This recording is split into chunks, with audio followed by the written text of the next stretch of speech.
Hi, this is Russ Tanner from Global Skywatch, and it is October 14th, 2013, and this is Global Skywatch Radio. Tonight we're talking to Tammy about Morgellons. We're also going to tell you the truth about contrails so nobody is confused about what contrails really are and what that's all about. Give me a quick sec while I change some of our settings here. We're going to go into Q&A mode right away. Q&A session started. If you're in the call-in console and you want to talk to Tammy or chat with us, please feel free to call in and hopefully it'll stay working this week. The last 2 weeks we've had a complete failure. The website, the console website control panel went down for 30 minutes at a time. Started with Clifford Carnicom's program when we had him on here. But we kept rolling with a live stream and we got the whole thing recorded, so it doesn't really matter in the big scope of things. If you want to call in the console, please call 559-726-1300. That's 559-726-1300, and you have to type in a access number, and it's 156230. And if you didn't get all that, which I expect you probably didn't, just go to globalskywatch.com/live. That's globalskywatch.com/live, and all the numbers are there. We also have about 20 international numbers that you can call in, and of course you can jump right to the live stream from there, so you can watch from the live. You can watch the live stream from anywhere in the world, and you can call local phone numbers from about 20 different countries around the world as well if you want to talk. Once you call into the console, if you want to talk, just press *6 on your phone and I'll bring you in on the conversation. We're going to have a casual conversation with Tammy tonight. I'm going to let Tammy tell a bit of her story. We're going to get into Morgellons, and we're going to show her video on the live stream as well in just a second. Do want to let everybody know that we do this every Monday night at 8:30 Eastern Time, 5:30 Pacific Time. We cover a variety of subjects, and I hope that people will take the time to go back and listen to the previous shows. Especially, we have a series of shows called How the World Really Works. I have never heard anywhere on the internet or any radio program that puts all the pieces of the puzzle together, because when you start learning about the subject that we're talking about tonight, it causes some confusion because it doesn't fit with people's existing worldviews. They think that something like this could never happen. And the series that we did, How the World Really Works, is a 5-part series has plus one big long introduction. The shows are very long, very in-depth, and they cover a ton of material. But after you watch those 5 shows, in fact, after you watch the first one, you'll have the big picture, and then the next 5 shows fill in all the details. And it shows you, I've never seen anywhere where it's actually put together online that shows you the big picture. What is this all about? And it's been suggested to me, I think it was a great suggestion, that we should also mention what this show is all about at the beginning, so people who are new, who are listening, understand and get it, understand what we're talking about. We are talking about chemtrails, also called geoengineering. If you ever looked up and you've seen lines in the sky that come from jets, that's what we're talking about. We are exposing that these lines in the sky are not natural condensation trails, as some mainstream media and even government agencies are trying to convince us that they are. This is not the first time that mainstream media and government has lied to us in ways that are very harmful to us, and this is what we're exposing. What those are particulate aerosols. An aerosol is a substance in the air that is made up of small particulates. And the reason we know that, there are several ways that we know that. First of all, and most importantly, and I want to maybe start saying this at the beginning of each show, is that those trails that come out of those jets, the jets that are used on airplanes today, on commercial jets and even on big military jets, are not turbojets. They are high bypass jet turbines, and there's a difference. In your turbojet, you have the air that goes through the engine, and it's all combusted, and it all comes out the back, and all of the air goes through the combustion process. This is very inefficient, but it's very powerful. And those kind of engines do emit a lot more particulates, and they use a lot more fuel for the amount of air that is moved. And for that reason, they have the potential of creating condensation trails from the burnt fuel. However, those are turbojets. However, those types of engines are not the engines that are used on your jets you see today. Turbojets are used on your jet fighters and your very high performance, where efficiency usually isn't such a consideration. Jet turbines, high bypass ducted jet turbines, are what you use and what you have on commercial jets. What these are is these are very similar to prop planes in a sense, because they have blades in the front that spin. And if you've ever been in an airport and you've looked into a jet engine, you'll see those spinning blades on the front and a little nose cone in the middle. And usually they have a uh, little spiral or something painted so you can see the nose cone spinning. Those jet turbines, those blades are driven by a turbine engine that's in the middle. So it's kind of like a magic marker in the middle of a Coke can. And the blades that are spinning are kind of like the prop. And they push air through, and that air is not exposed to fuel. It just goes through just like a prop. It's called a ducted jet turbine because it's in a duct. Those blades that spin are in a pipe, essentially, a big pipe. That's what that big cylindrical thing is, and that makes it much more efficient. So that's a ducted jet turbine, and a portion of that air is fed into the turbine that's in the middle of the ducted jet turbine engine, and that turbine engine spins a shaft and actually spins those blades, and that's where you get the power. That's where you get the power to spin. The thing about the ducted jet turbines is they're much more efficient. And of course, airlines want them to be efficient. Why? Because they want to save money on fuel. So the ratio of fuel to air that's moved, the ratio of air, to fuel is very high. In other words, there's a lot more air than fuel per unit of fuel than in a jet turbine. Uh, so um, you have the more air ratio to fuel you have, the less probability of creating contrails. In fact, the ducted jet turbines will not create condensation trails. The only time you'll see a condensation trail coming out of that kind of an engine is in, for instance, a Rolls-Royce SPEI 512, for instance, engine, and some of the other 500 series made by Rolls-Royce. They're called the SPEI series, SPEI 500s. They're used on an airliner called the BAC 111. And the 111 is a commercial jet that was built, I think, in the 50s originally, designed in the 50s, and went out to market in the 50s or 60s. Might have been 50s, I believe, if I remember right. It's quite old. There's probably only about 50 of them in service anymore, if that. Most of them are not in the United States. Those SPEI 512 engines and a few of the other SPEI 500 series use water injection, which increase the probability that they may produce condensation in the outside of the engine, on the output side of the engine. But the condensation you'll see will be very, very small, short, and it will be usually only produced at high altitudes where it's cold enough, and you won't see them from the ground.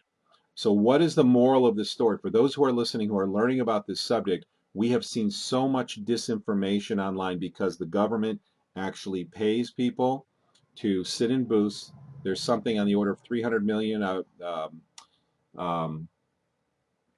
Hillary Clinton actually was lobbying Congress last year, 2 years ago, for hundreds of millions of dollars for disinformation programs. And it was done under the guise that these disinformation programs would be targeted towards foreign countries. I believe that's an absolute lie. That was part of disinformation as well. It's really not targeted towards foreign countries. That those disinformation programs are really targeted towards the American public.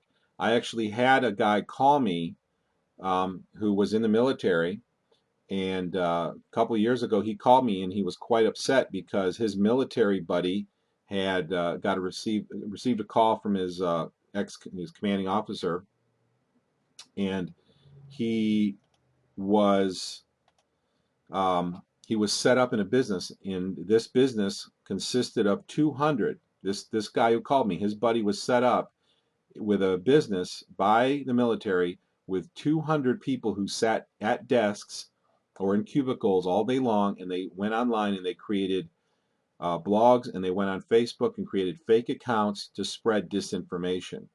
And some of this disinformation is to try to convince the public that the trails coming out of jets are condensation and not toxic, intentional metallic particulates. And not to mention the other things that we believe are in there as well. This is a disinformation campaign targeted against the American people, and I actually had this guy call me and tell me about this. The reason this is so dangerous is because these aerosols make people sick and can eventually kill you. And over long-term exposure, especially more sensitive people, they certainly shorten your life, because we know scientifically that the more particulates you breathe and the smaller they are, the shorter your life is. That's scientifically accepted across the board. So they're shortening your life, they're killing people, literally, and they're covering it up.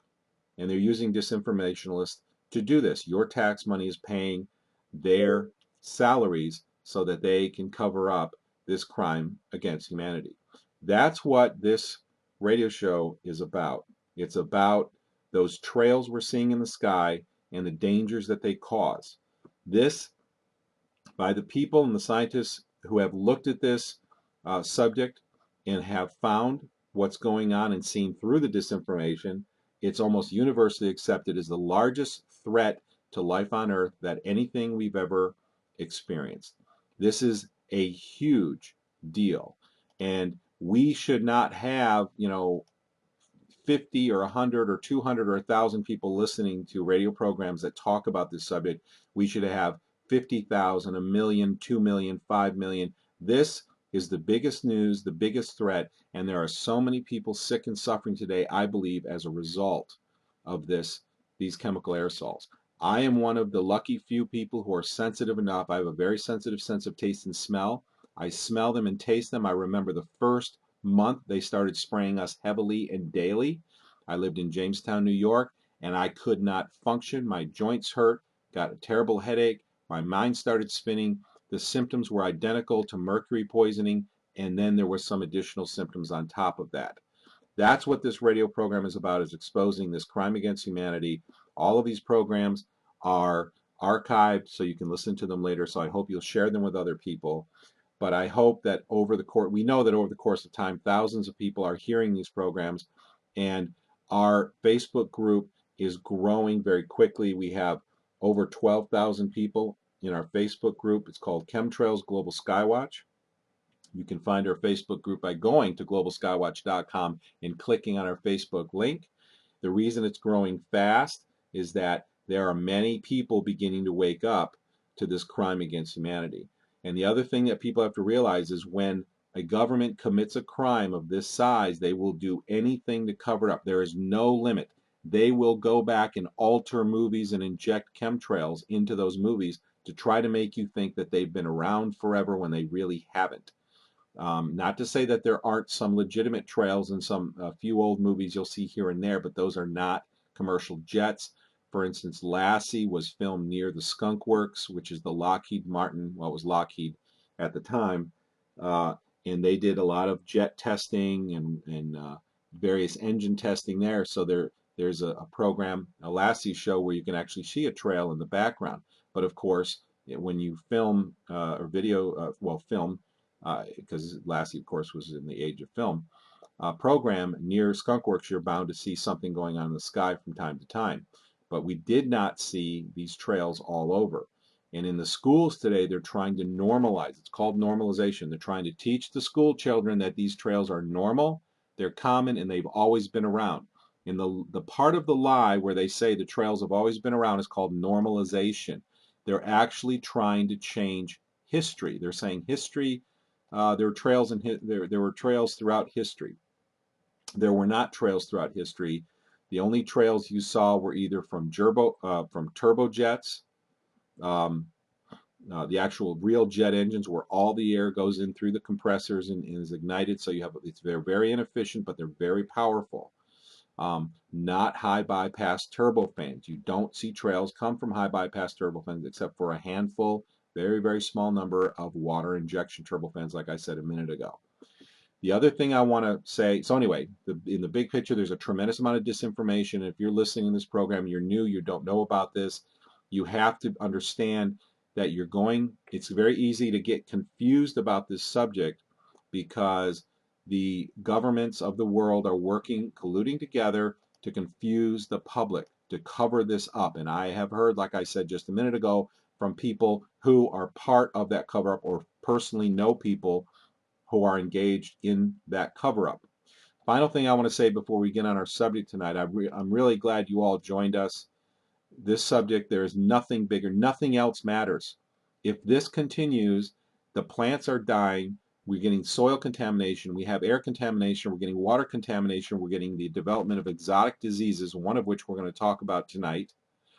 Nothing else matters. That's why this information in this program is so important.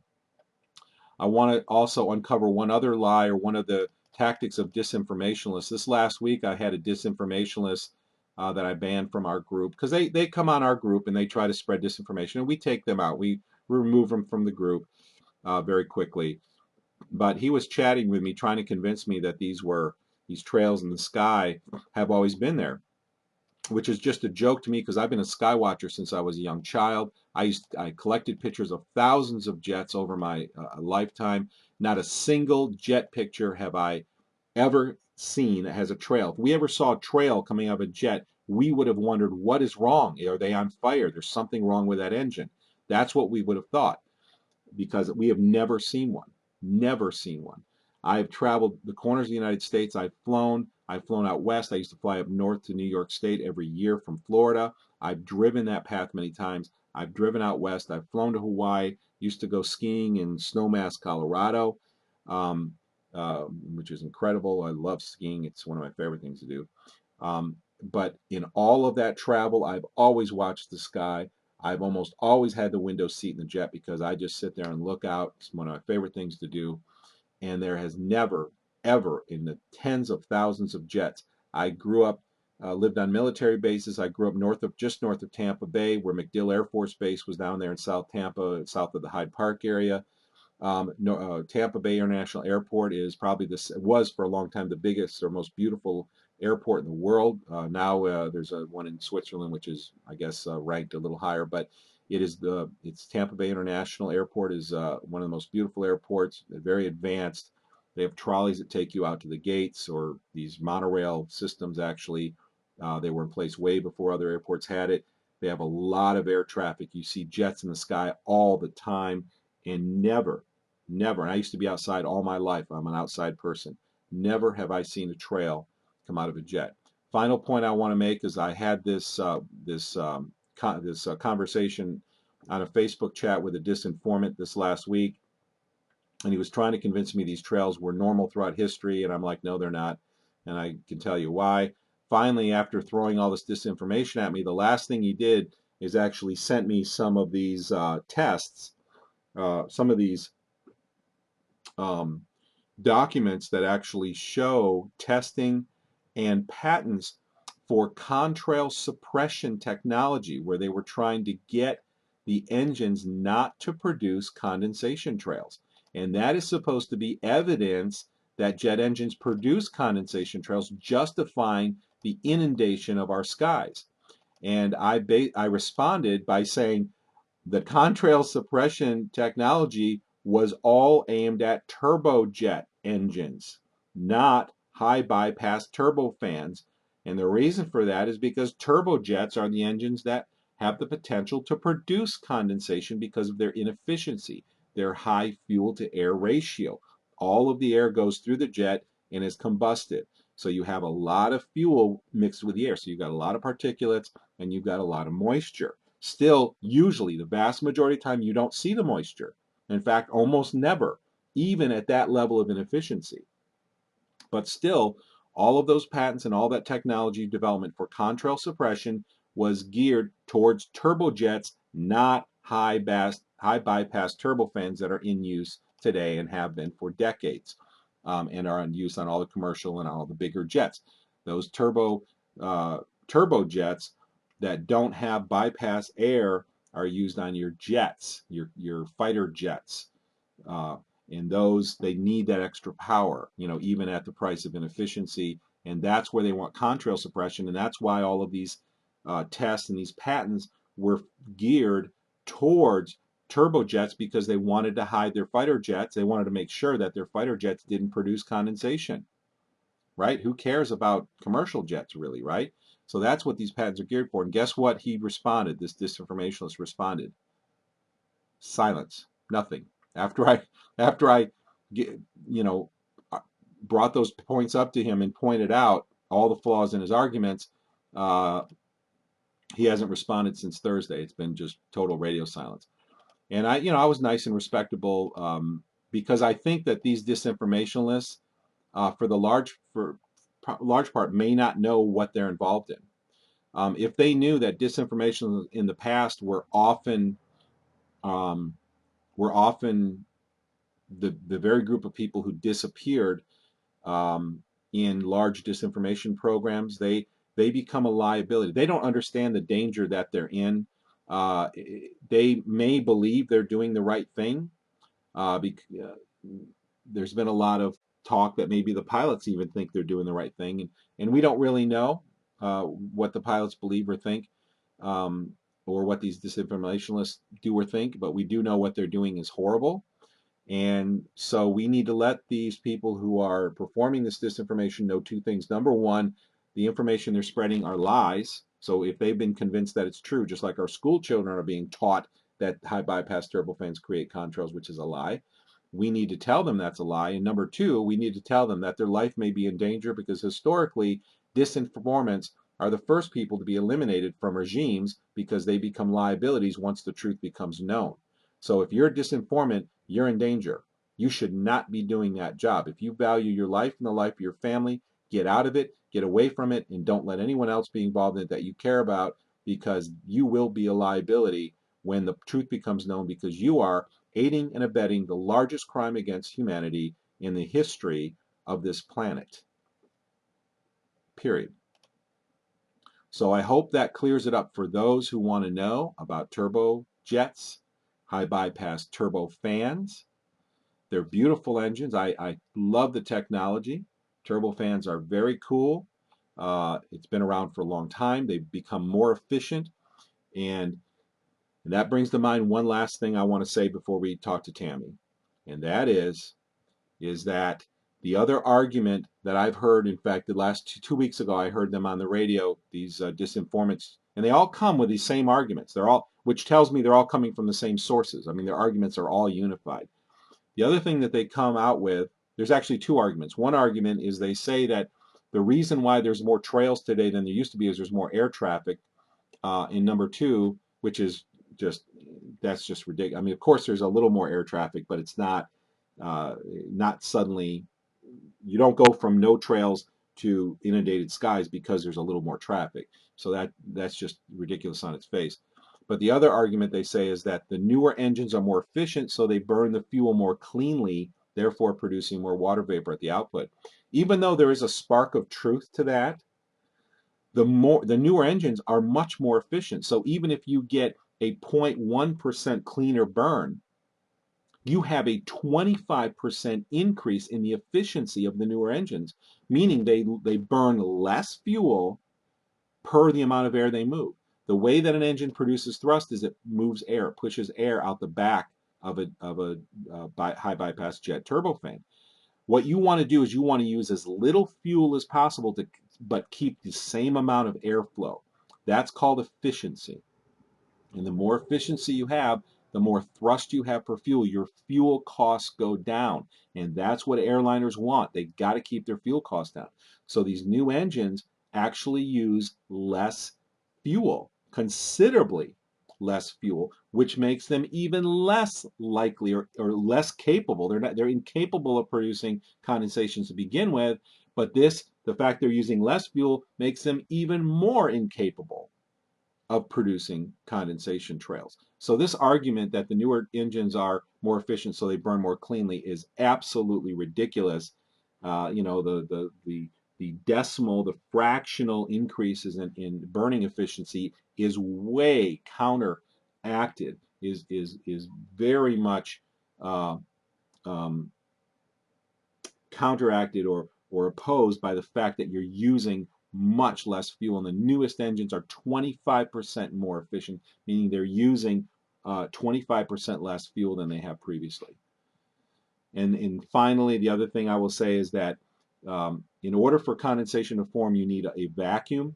And I went in detail when we've got to do a show just on this, a nice short 1 hour show one day. I didn't mean to take so much time talking about this, but you need a vacuum, which is why in a very moist day, when your engines are spinning up, when you're on the runway and you're accelerating, you'll sometimes see a little cyclone of condensation appear on the intake of the engine because it's a vacuum. What you have at the output of a high bypass jet turbofan is you have pressure.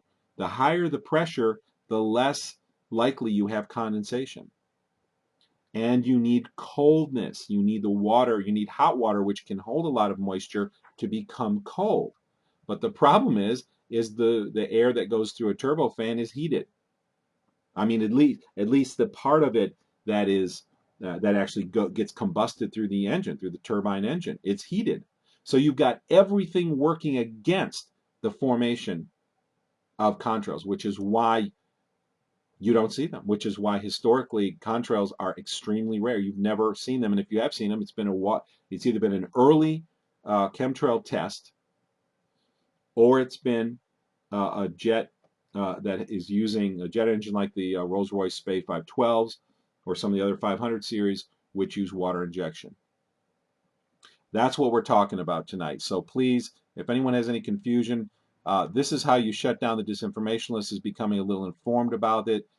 Make sure that they don't spew their lies, because they're preying on ignorance. If we don't, and I understand the public shouldn't have to understand how jet turbines work. I mean, this is not something that we have time for. We're already busy and poor and trying to pay the bills and working 3 jobs as it is, and now we have to learn how jet turbines work so we can dispel this information. But this is part of the oppression that we're going under. If we can learn a little bit, just a little bit of basic information, we can dispel these lies. So thanks for being patient sitting through that, and I hope that anyone who encounters this disinformation will send people to the archive of this program that will be at globalskywatch.com/live, so we can dispel this disinformation that is teaching our friends, our family, our loved ones, and our children in the new textbooks and the school system that these are contrails. We want to dispel that lie, because we want people to be active. Why do they want to teach everybody that these are harmless condensation trails? Why? Because they don't want opposition. If these children that grow up believing these are harmless condensation trails will never suspect that those metallic laced, fiber laced aerosols that are being spewed are the source of their illnesses, just like over the last 50 years, so many people, including myself, have been made sick because the public and the dentist never suspected that their amalgam fillings were giving off mercury vapor into your mouth, into your lungs, into your gastrointestinal system 24 hours a day, 7 days a week. And how many people got sick? I got tremendously sick from this. It got worse and worse until 2000. I had my fillings removed and my 17 physical symptoms and depression, fears, anxiety, all kinds of shyness, fears of public speaking, and all kinds of vanished, went away. And guess what? All of these symptoms began coming back in 2005 when the city I lived in started having spraying. Mercury soil levels began rising. Aluminum levels began rising, but mercury was one of them. But anyway, how long? For 50 years, People have believed and not even suspected that their fillings were the cause of this because dentists were the education system lied to the dentists, just like the education system is lying to the children today. This is a crime against humanity. This is epic. This is historic, and people need to be involved. And this doesn't end at metallic aerosols. I firmly believe in 2010, because of my sense of smell and taste, they began emitting biological materials. Because when they spray that type for 2 or 3 days, everybody, including myself, gets cold and flu symptoms. I do a pretty good job at battling it because I have a strong herbal background and we do herbal research here. So I'm able to deal with that. But everybody gets sick in this area, and I can smell and taste and feel the burn of those biologics in my sinuses. I'm very, very sensitive that way. And I just, even though it causes me a lot of suffering, I've just looked at it as a gift because it enables me to tell the truth about this. And there's a lot of people who are sensitive out there as well. I've been contacted by numerous people who smell and taste them. Some more than I do, some less. But I've learned that they keep the intensity in the air just below the level, the threshold for normal sensitive people to taste and smell them. And that's how they're hiding this from the public. When they really get intense, because sometimes they really go overboard, then my business partner, who's a normal person, other friends of mine will start to say, wow, I can taste that, like a metallic taste in the air. Or I can taste the salty, or I can, they can start to detect these things when it's really, really strong. So they know where that threshold is, and they keep it there intentionally. You're living in historic times, and it is our obligation to stand up and say we will not tolerate our friends, family, loved one, and children, the animals, the environment, plants, our agriculture, the air we breathe in our own bodies to be assaulted in the largest historic crime against humanity in human history. I've suffered now for over 8 years from it, and we're going to talk to someone right now who is also suffering. I'm going to go ahead and introduce Tammy. Tammy's going to tell us an astonishing story, and I believe this story is becoming very, it's becoming very, yeah, it's becoming commonplace. It's very important, and the reason I was prompted to do this show is because we had Clifford Carnicom, who founded the Carnicom Institute, on last week.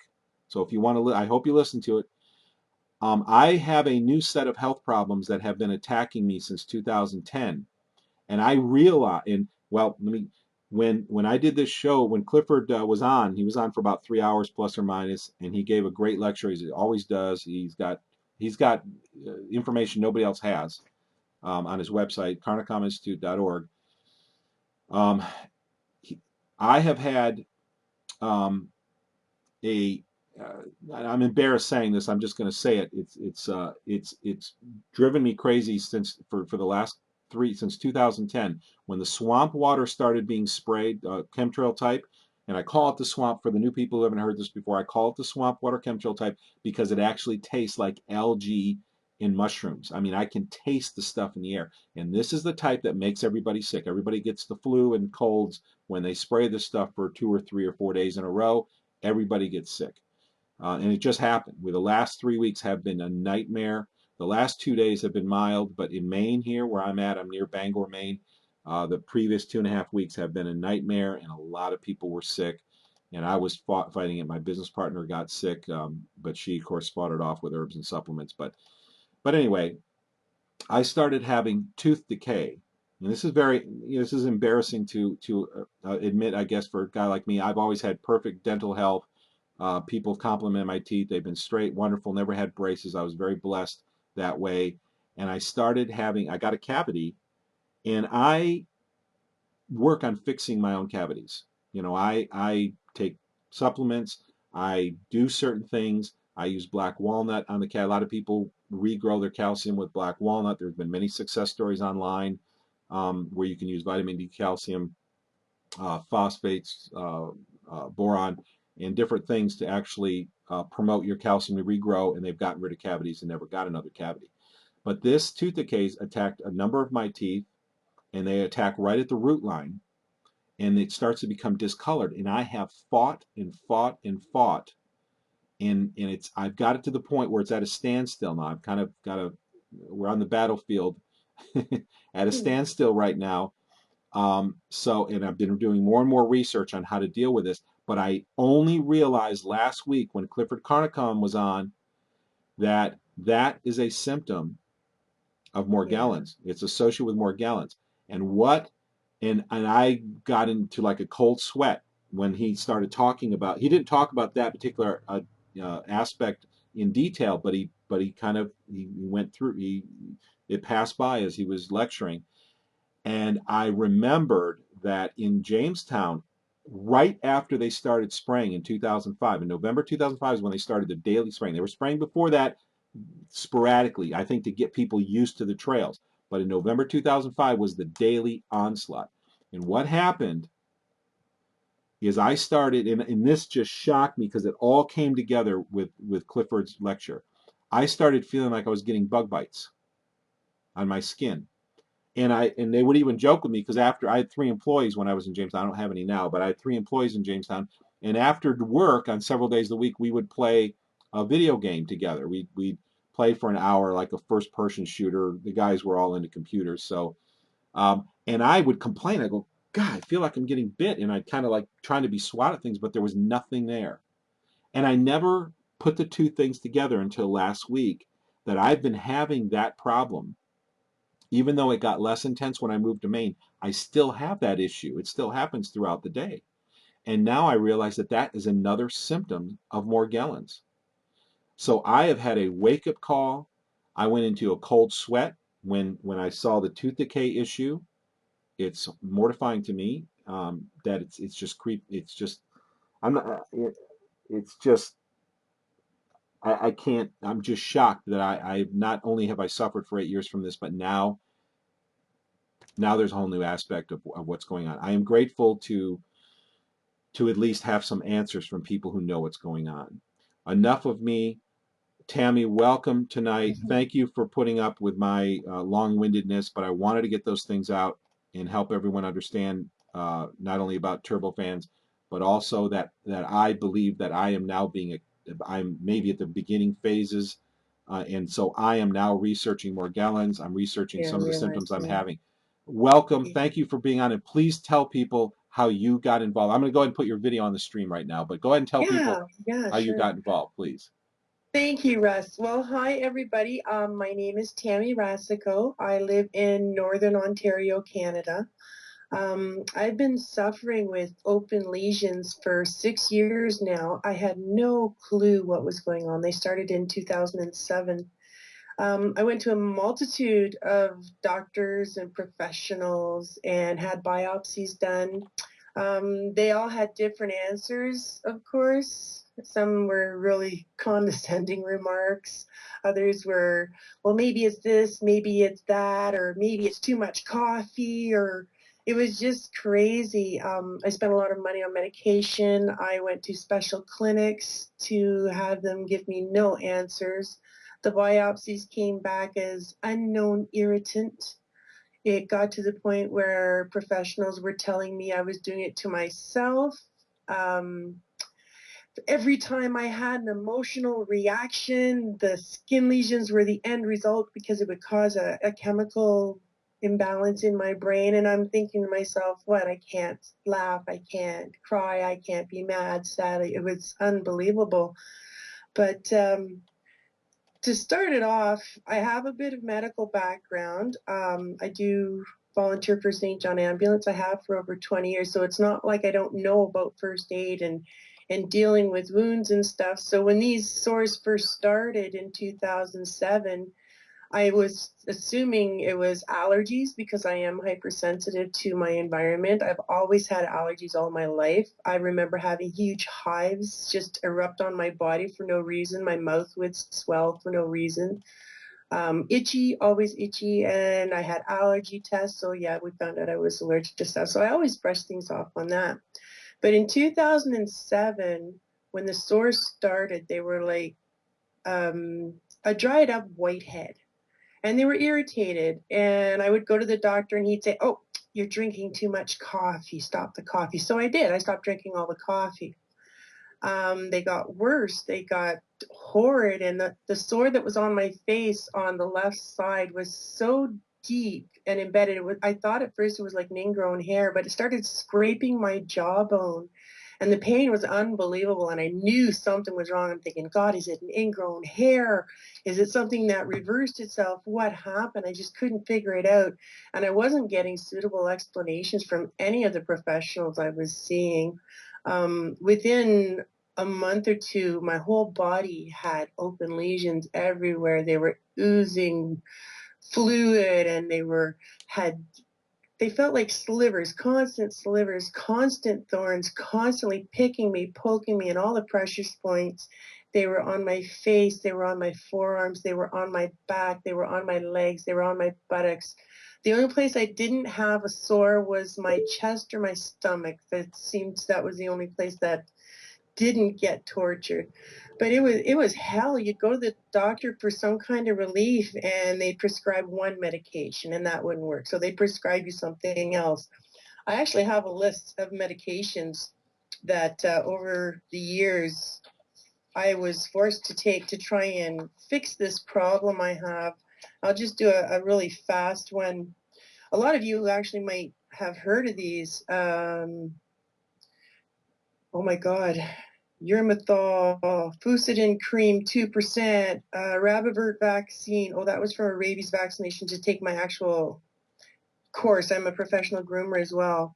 Clindamycin cream, Morfudicin cream, more Clindamycin. There's a whole slew. Cloxacillin, a lot of penicillins, a lot of amoxicillins, a lot of steroids, a lot of everything, and a lot of mixed matches of anything, and none of it worked. A lot of it made things worse, horribly worse in most cases, especially the fungicides. They did not work. It was really, really frustrating. You'd go see a doctor and you'd be so uplifted and so happy. Oh my God, this guy just might know something and help me because you're in pain so much. And he says, well, there's nothing I can do for you. Obviously, you've done everything. You must not be taking the medication right. You must be doing this to yourself. You know, like all these excuses. If what they were advising me to do and prescribing for me to do wasn't working, it was suddenly my fault. It was suddenly I had an issue. I'm doing this to myself because everything they're doing should help me. And I was the same thing. Why is this not helping me? I had this trust in the medical profession that has always been there because they've always helped me at certain events in my life, and there have been a few. But for this particular somewhat simplistic kind of ordeal, no one seemed to have the right answers for me. And I sure as heck wasn't satisfied with the answers I was getting. It was really depressing. My friends dropped off. My family dropped off. It was impossible to work.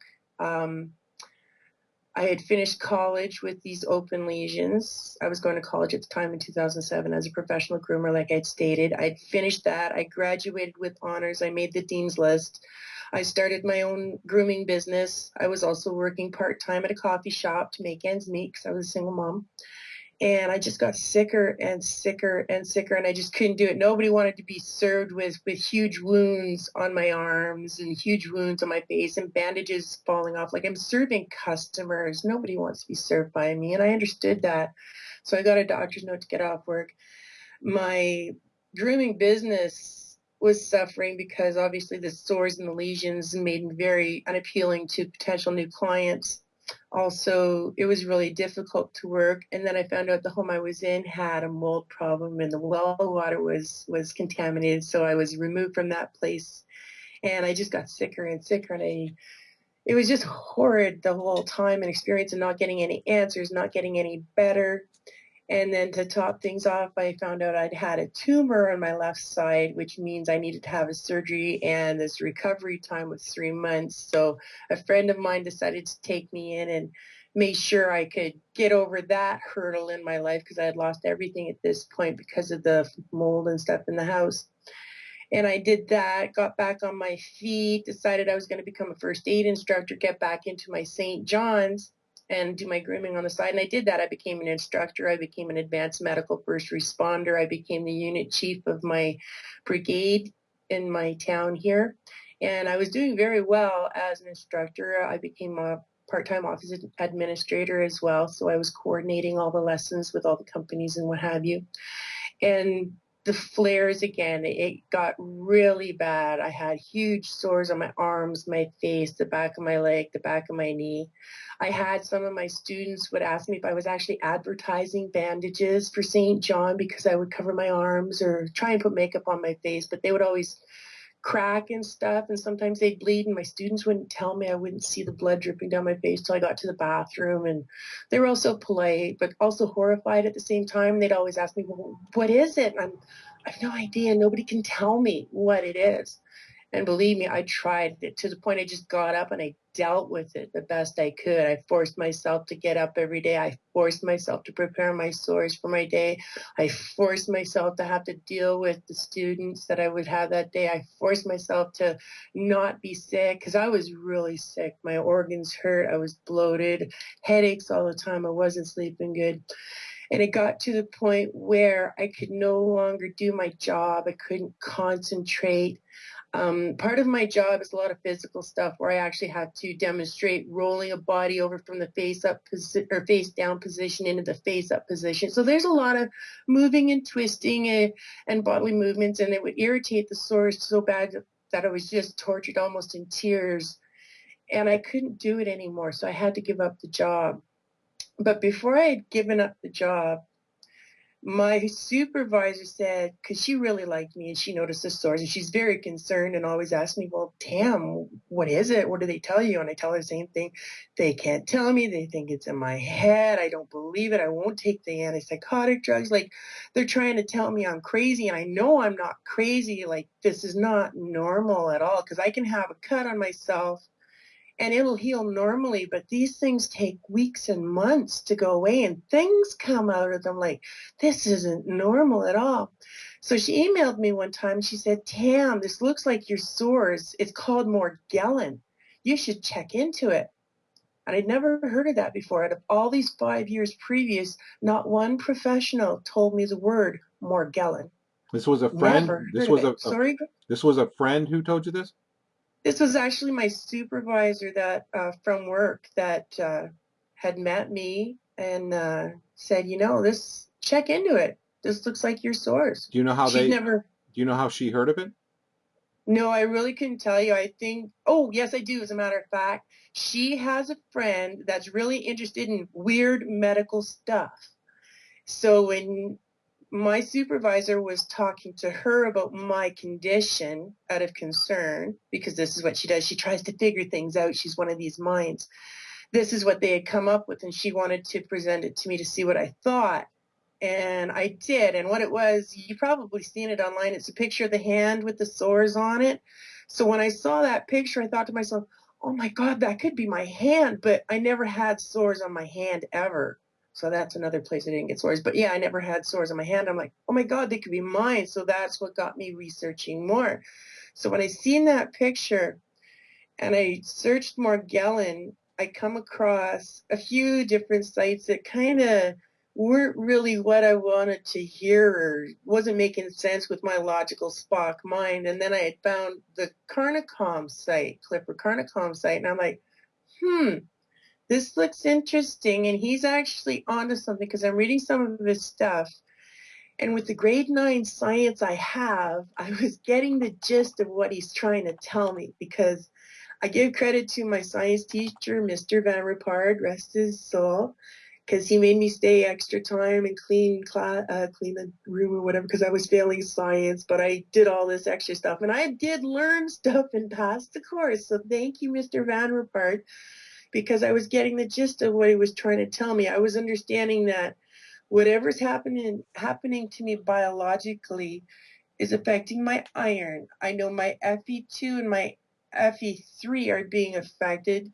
So if it's changing my blood to that extent, what else is it doing? So I started reading more and understanding that we are definitely having a biological attack of some sort, but it couldn't be explained. And then upon reading all these so I read everything I could in Carnicom. I watched as many videos, and I got what he was saying to the max. I got it. And then I started going back to these other sites to compare things, because I'm the kind of person that I need to get to the grassroots of anything so I can understand it to all tangents.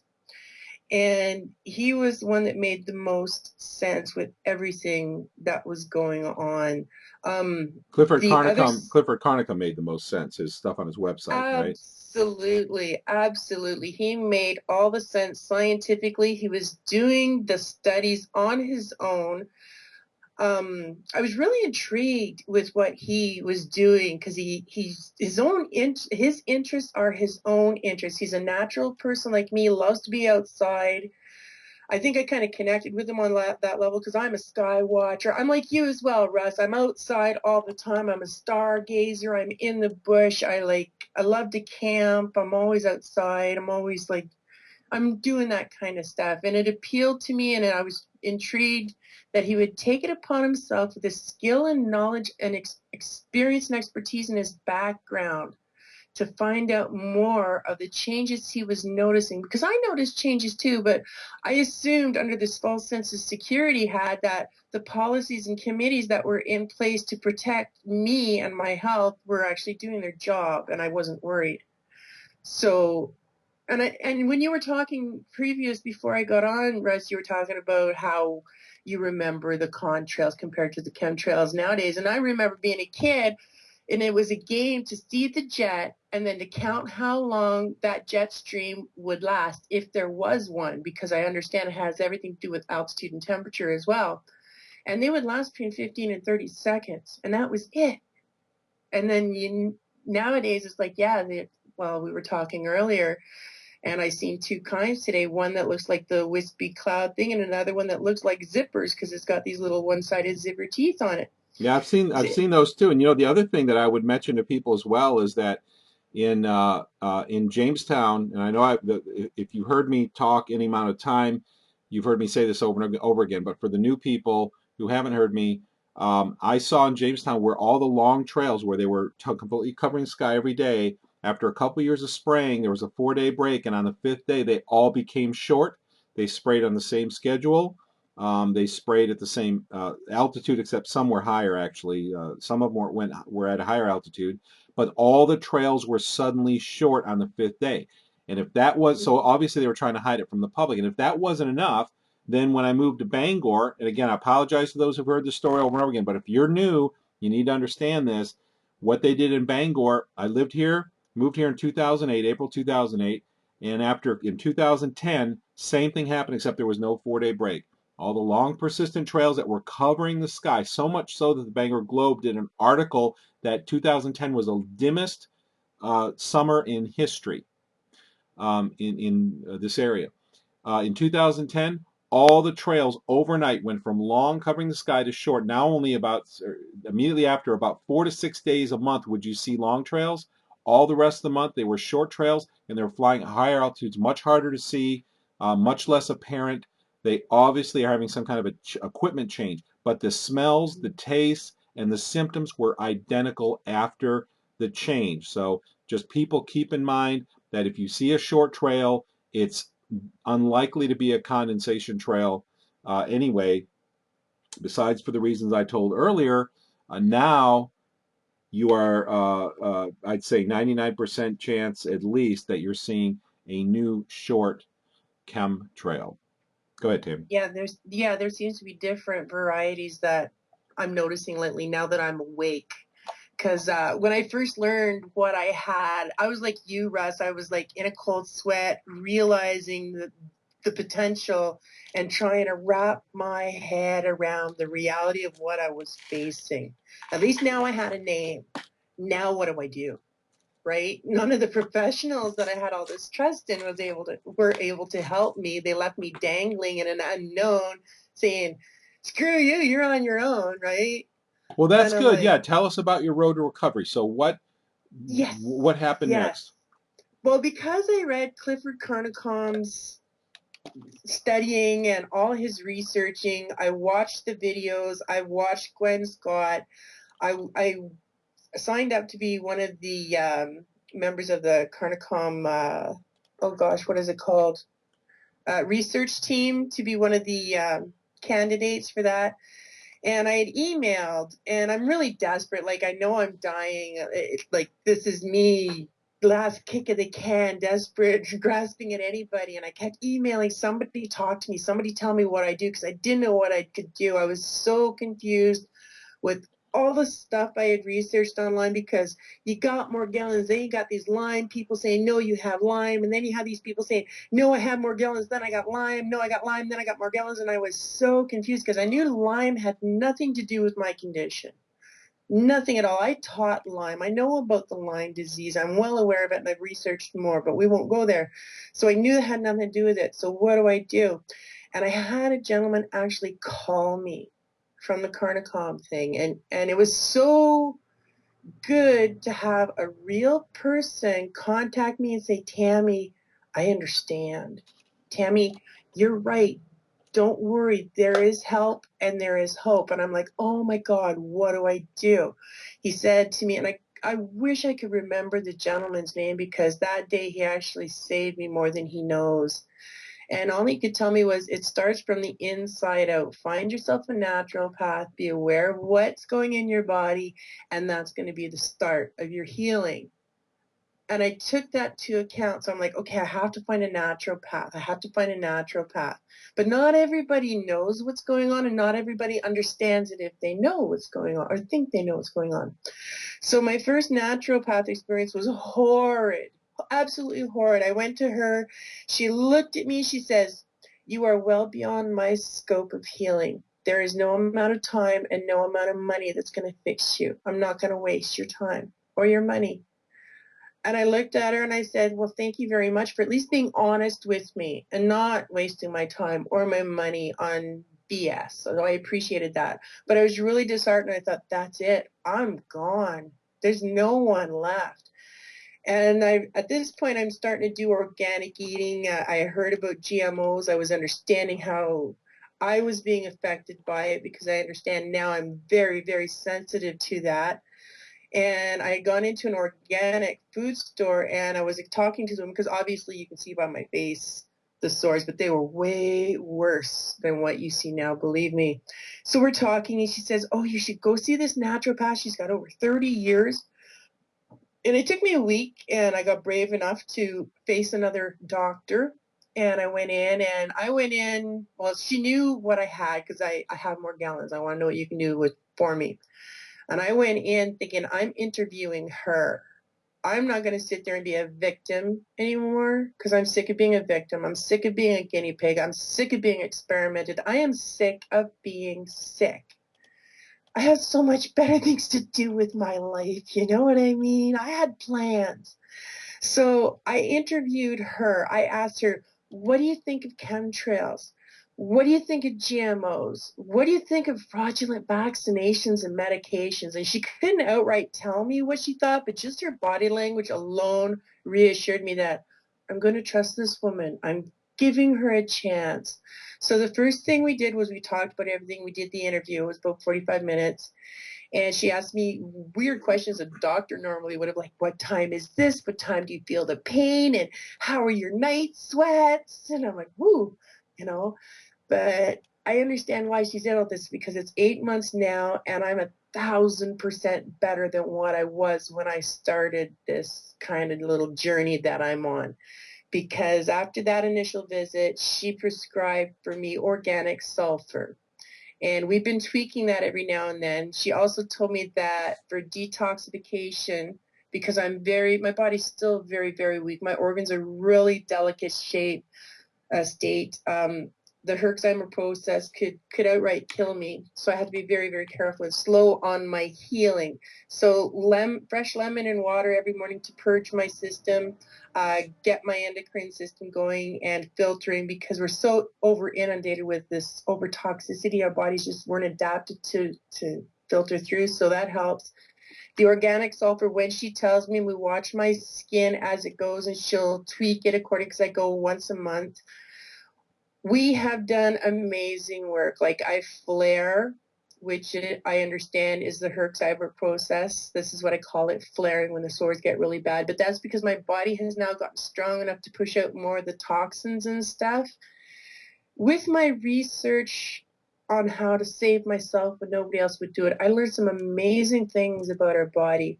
The first one, well, through Carnicom, understanding that we are being biologically affected. It's affecting our autonomic systems. Autonomic system means I'm breathing without thinking about it. My eyes are blinking without thinking about it. My body is automatically adjusting its temperature control mechanism without thinking about it. These are autonomic control mechanisms my brain has control of. I don't have to think about it. They automatically do it. That is being affected. The hypothalamus is being affected. The thyroid gland is being affected. The liver is being affected and enlarging.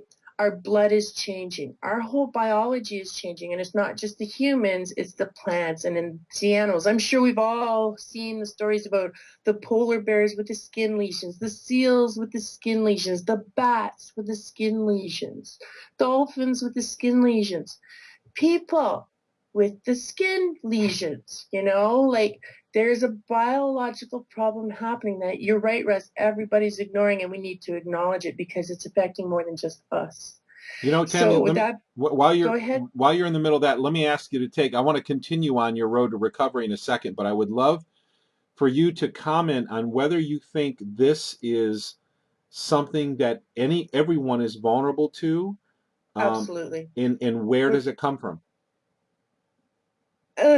We are breathing this every day, every day. I can control what I eat. I can control the medication I put in my body. I can control my environment the best I can, being away from electromagnetism and all that stuff. But I cannot control what I breathe. And that is the start of the biological dysfunction. So they've changed our atmosphere so much that the oxygen concentration we have now has been replaced by chemicals, the strontium, the barium, the aluminum, and the freeze-dried blood and all that stuff he's found. So we're not getting as much oxygen. So that is degrading our body. And then you introduce... So Tammy, I'm sorry to interrupt you, but the freeze-dried blood, that is, I would encourage people to go to Carnicom's website, and I'm beginning to do this now. I've had him on the show like 4 times now in the last couple of years. In fact, I think he was the very first guest we have, possibly, or actually maybe that was Dane, but he was. I've been able to catch a couple of your shows with him actually. So freeze dry. Well, let me talk about aluminum for a second. Aluminum is actually used in some new technologies where aluminum binds to oxygen very rapidly. And so what they're doing is they're using aluminum nanoparticles. They mix it with water. The aluminum scavenges the oxygen, and guess what it leaves? Hydrogen. So they're able to convert water into hydrogen because of the scavenging activity of aluminum. And so that is very disconcerting about aluminum because that's in our body. If we're breathing very, very tiny particulates in massive amounts, we have this oxygen scavenging thing that might be going on. In the other thing was what was the other thing I was going to say? Well, that's one of the things. What I can tell you aluminum will cross the blood-brain barrier and accumulate in the brain, and that is actually one of the leading causes of Alzheimer and dementia. Right. And one of the things I've heard from so many people. I've had phone calls from people in the last couple of years, the exact same story. We got dentures for my mother, and now my mother 1 month later, 2 months later, is in dementia, having Alzheimer's symptoms, forgetting, getting angry, all these symptoms. Aluminum and mercury, because the red coloring in dentures can contain mercury. Mercury can be used in the red coloring of cosmetics and other things as well. So something to be very, very aware of. But so we've got aluminum, and you also mentioned the red blood cells. If people go and read freeze-dried to boot.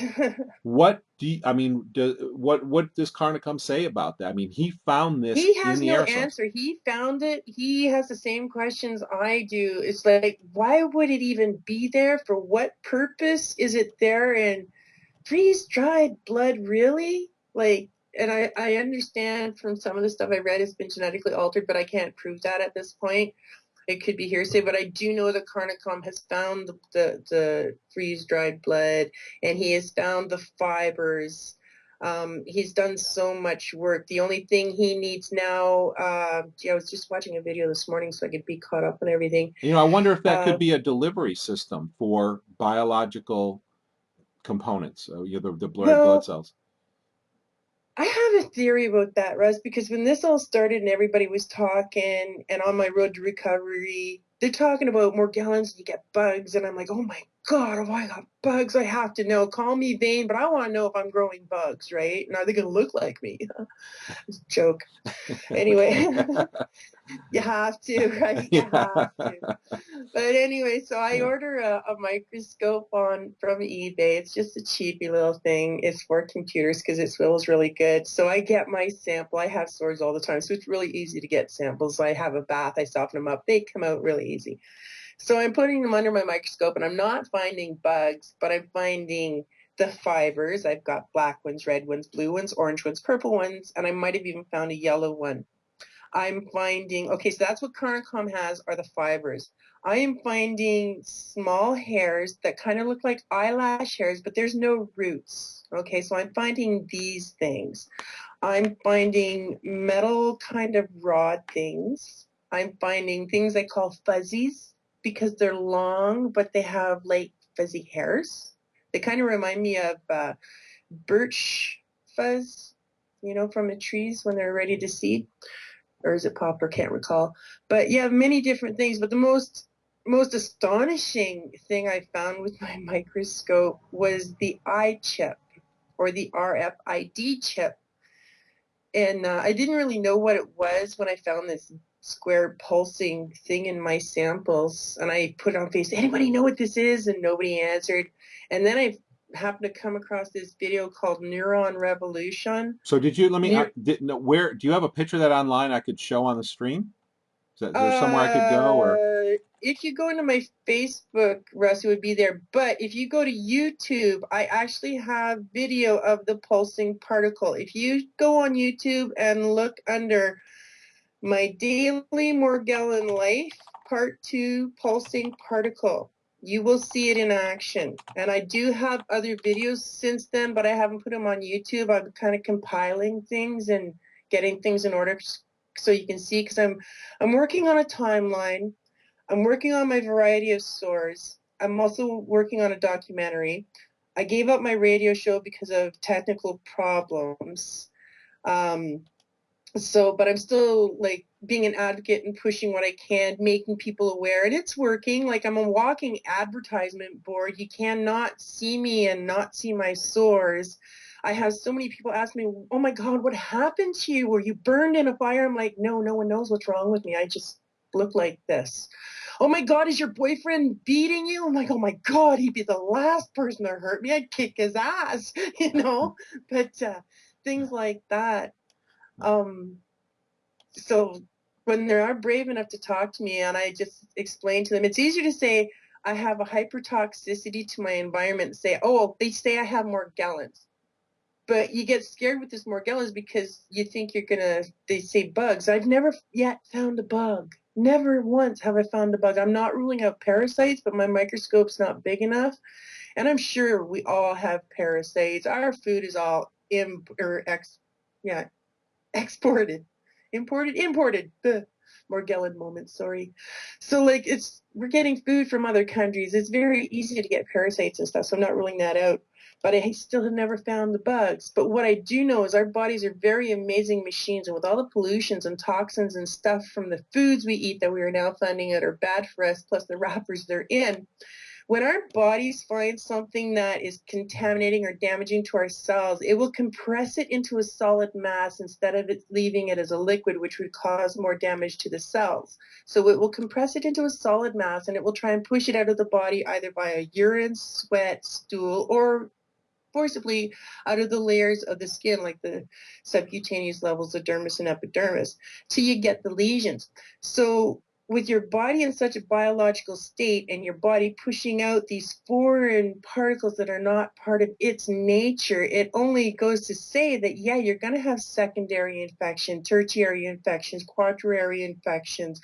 Also, there's certain bacteria and germs that will morph different lifestyles depending on your body state, because it's a matter of survival for them too. So things morph and change, and that kind of stems to from pleomorphism, where it's the cell, something attacks the cell or causes the cell to deviate that will eventually lead to the illness or sickness, instead of it being the germ, the virus, or the bacteria that causes the illness. Something had to aggravate the condition to make the illness. And with that being said, if it's okay with you, Russ, I would like to read a quote from William Reich. And he says it the best way that I could possibly say it, if that's okay. Yeah, go right ahead. And then I have a big question for you. Go ahead. Sure. Okay. William Reich, The Importance and Function of Orgone Energy in the Body. So he says, and I quote, if you assume that the material atom particle is the basic unit of the universe, including life, then you are also correct in assuming that the chemical compounds you find in a specific disease are the building stones of that particular disease. However, you are fundamentally wrong in concluding thus, if it is conclusively shown that all subjects of chemistry are secondary products of primary mass-free energy functions in the living organism. The chemical compound one may find in schizophrenia or cancer is not its cause or sources of existence. It is merely a byproduct of the disease process. As a byproduct, it may also contribute secondarily to the development of the disease picture. Arteriosclerosis, for example, shows hard deposits in the walls of the blood vessels, but these deposits are not the cause of arteriosclerosis. It is one of the secondary characteristics. To understand the disease process, arteriosclerosis, we must learn to know what kind of dysfunction in the primal energy metabolism is responsible for the production of this deposit. Could it be that chronic contraction of blood vessels will necessarily change certain mass-free preatomic orgone functions, such as door into melanor, and then possibly into calcium mass? This opens the door for us to the functional preatomic bioenergetic aspect of disease. So what he's saying there is whatever is happening to the biological cell to make it affect and cause the illness of that particular disease. Does that make sense? Yeah. And I got this from, I'll spill the beans. I got this from an article that I wrote in Positive Health Online. It will be coming out November the 7th of this year. Yeah, November 7th. So you can check that out. All right. Yeah.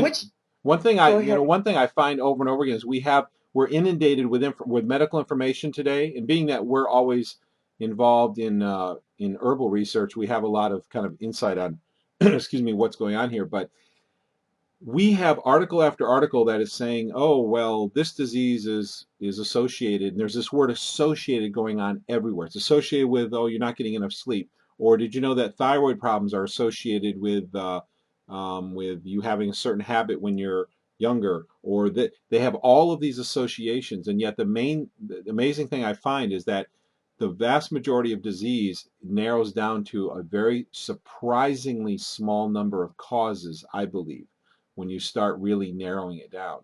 But the big question I had for you that was I wanted to get back to it, but I wanted to let you talk. What about this RFID thing? I mean, you kind of went through that pretty quick, and I'm like, oh boy, okay, everybody's got to wonder. The RFID chip, that's called Smart Dust. I have paperwork on it because I did find out more on it when I researched it. I found out that. But you saw a pulsating in you. You found a pulsating. Yes. And what did that? I've got this video queued up. Is there a picture of it in my daily Morgellon life, or is it hard to find? Oh, just the pulsing particle one. You may see a still picture of it in the daily Morgellon one, but I wouldn't know where. Oh, okay, all right. But the video itself can show you the. Do you have it queued? Do you want to throw it up there, Russ? I've got the my daily Morgellon life. Do you have a microscopic shot of the RFID one, or the pulsating one? be somewhere in the first one, but there's a whole slew of pictures in there because my daily Morgellon life is me, the sores, the different materials I pull out of my sores with me talking, and you will see a picture of the square, but you wouldn't recognize it because I was able to, once I realized what I was looking at and it was pulsing, and that's what brought my attention to it, was I kept seeing sparks in my sample. What is that? And that's when I realized, oh my God, it's a square. And then I started finding more of them in different samples, and that's when I started videotaping them. And these are coming out of the sores. Yeah, and my best samples, I blow my nose.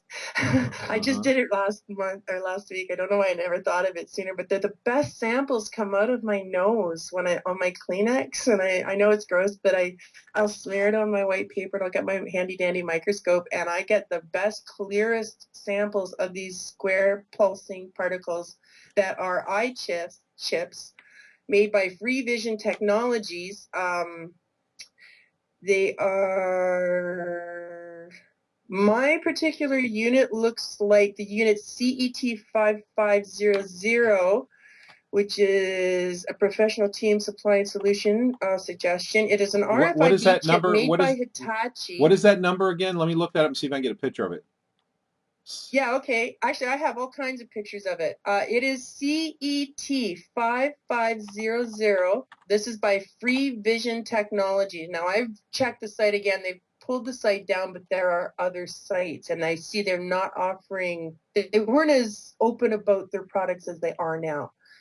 Okay, and this is since I started talking about it. I just did a search for that, and it came up to Alibaba.com, which I recognize. This is like an Indian import company. I guess what you can buy these things by the pound. It's like 30. Well, this particular company, Free Vision Corp, was Winker Wang in Shanghai, China. I even have his number here, Russ. And yeah, they were less than 10 cents a piece to buy. They're made by Hitachi. They're 0.15 by 0.15 millimeters, and they had GPS capability. Mine is called an MU chip made in 2003 called Smart Dust. It was either sprayed, absorbed, taken in food, drink, or injected. They are 0.5 millimeters squared. They are 60 to 150 microns thick. There are two kinds. One has an on-chip antenna, which is 1 centimeter communication distance. The other is an off-chip antenna, which is 50 centimeter communication difference. They are read-only 128 bits. They have a 21, they have a hertz anyways. Communication frequency is 2.5 gigahertz. They are less than, like I said, 10 cents. And I found it also particularly interesting. It coincided to something I read by Wireless Communication Group about dispersed cooperative wireless and nanoscale networks. So this was me researching why I had this little square pulsing particle thing, and this was the information I found. Wireless communication research projects disperse cooperative wireless and nanoscale networks. Due to the inherent broadcast nature of the radio channel wireless communication systems engineer mutual interference, the traditional design paradigm for wireless communication systems is coexistence, where the amount of interference between different systems is controlled by fixed or slowly adaptive radio resource allocations. A recent development is cognitive radio, which tries to dynamically reuse spectral resources on a shorter time scale while maintaining an acceptable level of interference. Cognitive radio is, in that respect, may be considered a fast avoidance technique. Cooperative wireless does the contrary. Here, the co-located wireless systems are considered a wireless entity of heterogeneous nodes rather than a collection of interfering systems. Such interference is not considered as disturbance, but rather as signal, which may improve the communication of all nodes in range. This paradigm shift is comparable to the recent drastic changes of the perception of multipath propagation, once considered a major impairment that leads to signal degradation due to fading in frequency selectivity. It is now known to be the key enabler to MIMO wireless spatial multiplexing. While coexistence is based on a system-level perspective, cooperative wireless puts forward the notion of heterogeneous wireless node. Most wireless nodes comprise typical analog and digital signal processing blocks such as frequency synthesis, down conversions, filters, etc. In the long term, we anticipate another major paradigm shift as the system becomes more dense and node separation is no longer much larger than the wavelength. The functionality of a classical wireless node may be dispersed into spatially separate subnodes, which communicates with each other through the wireless medium, including near-field coupling effects. The capabilities of this community of subnodes depends on their random aggregation, and we have to design signaling and protocols in such a way that evolutionary growth of collective capabilities is enabled. An important application area of these schemes are nanoscale networks. In a sense, the paradigm shift from wireless nodes to dispersed wireless is reminiscent of the lumped elements versus distributed element paradigm in circuit design.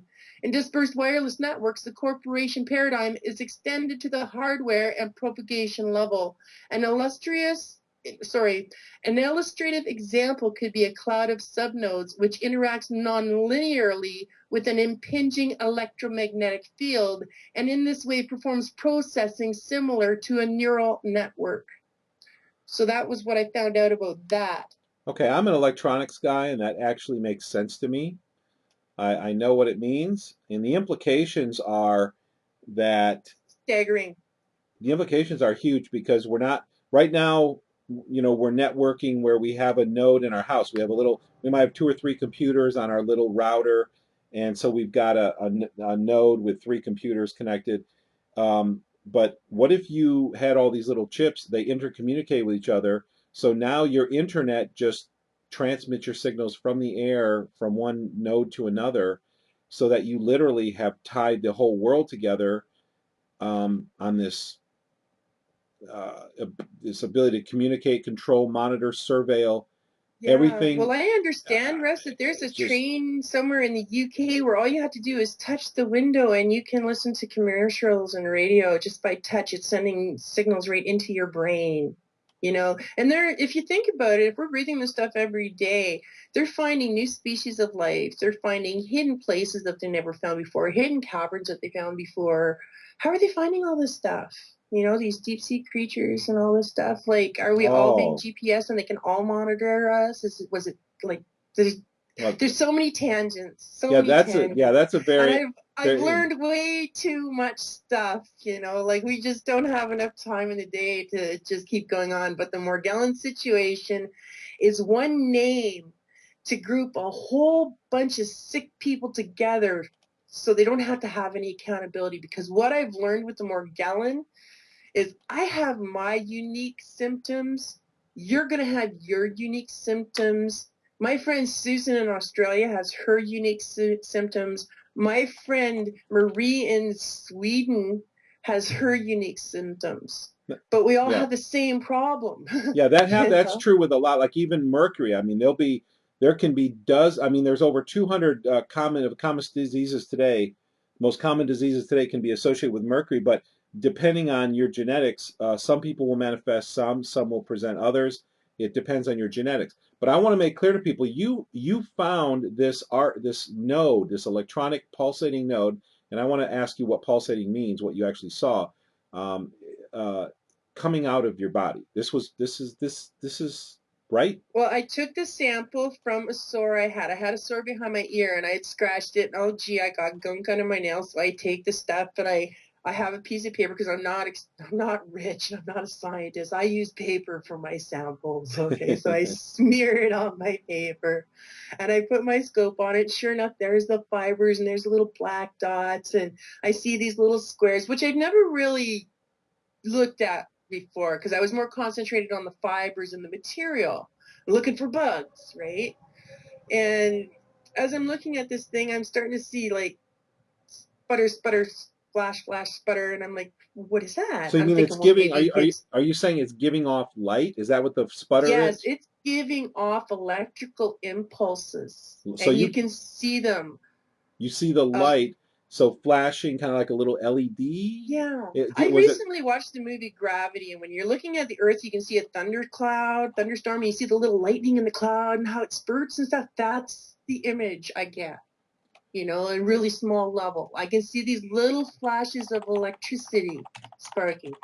And as like I always have music in the background, and when the music was playing and it was loud, they'd really spark, and it was really quiet, they wouldn't spark as much.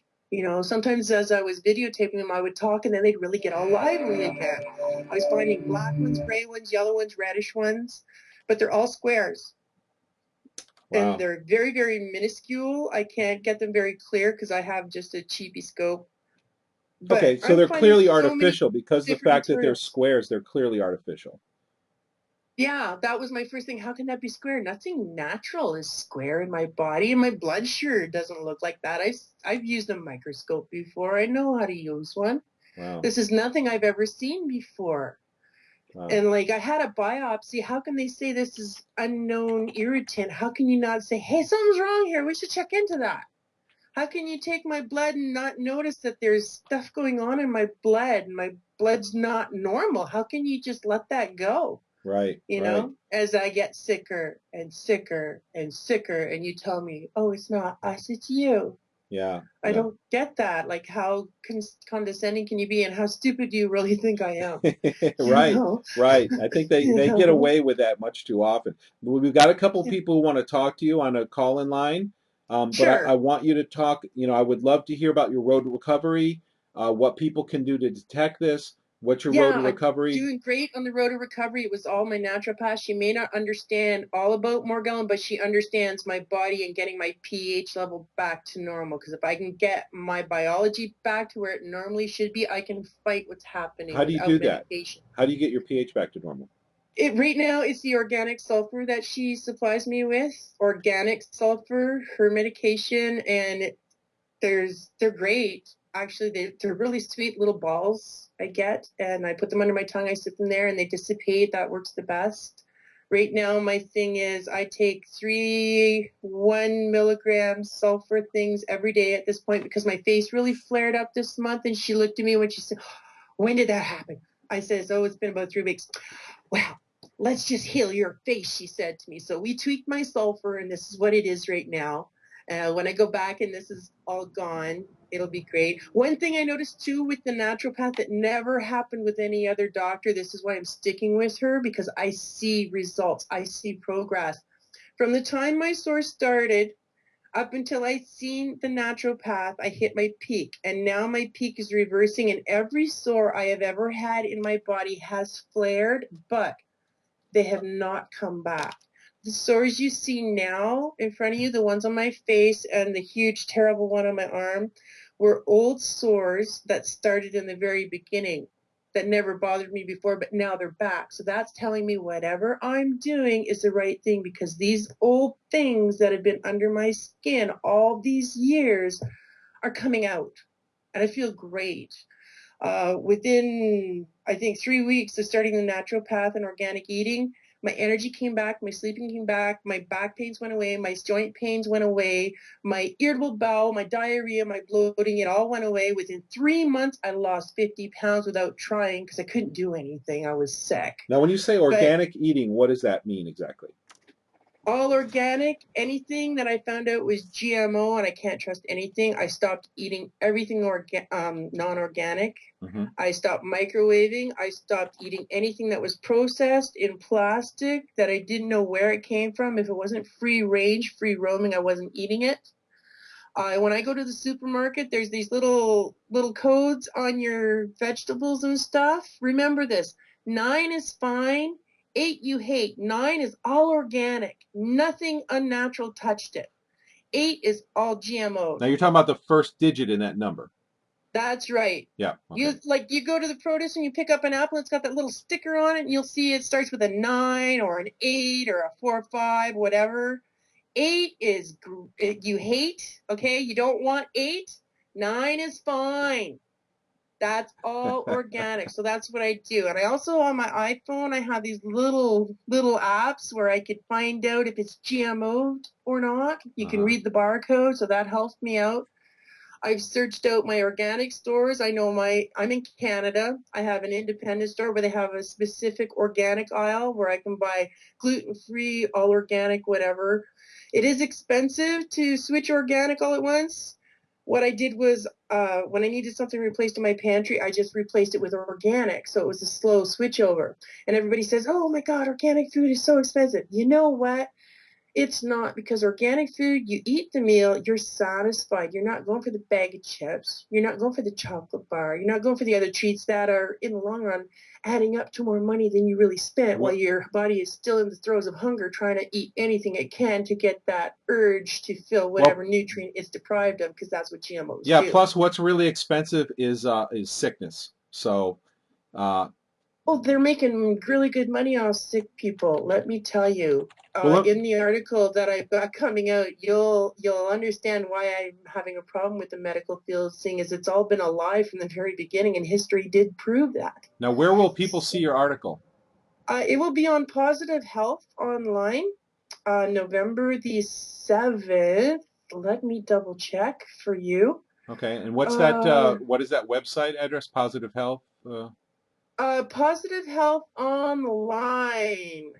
It is called. Let me just double check. Okay. Yes, good. .com. Okay. Positivehealth.com. Positive Health, all one word, .com. November the 7th, the article will be coming out. I believe it's article 210.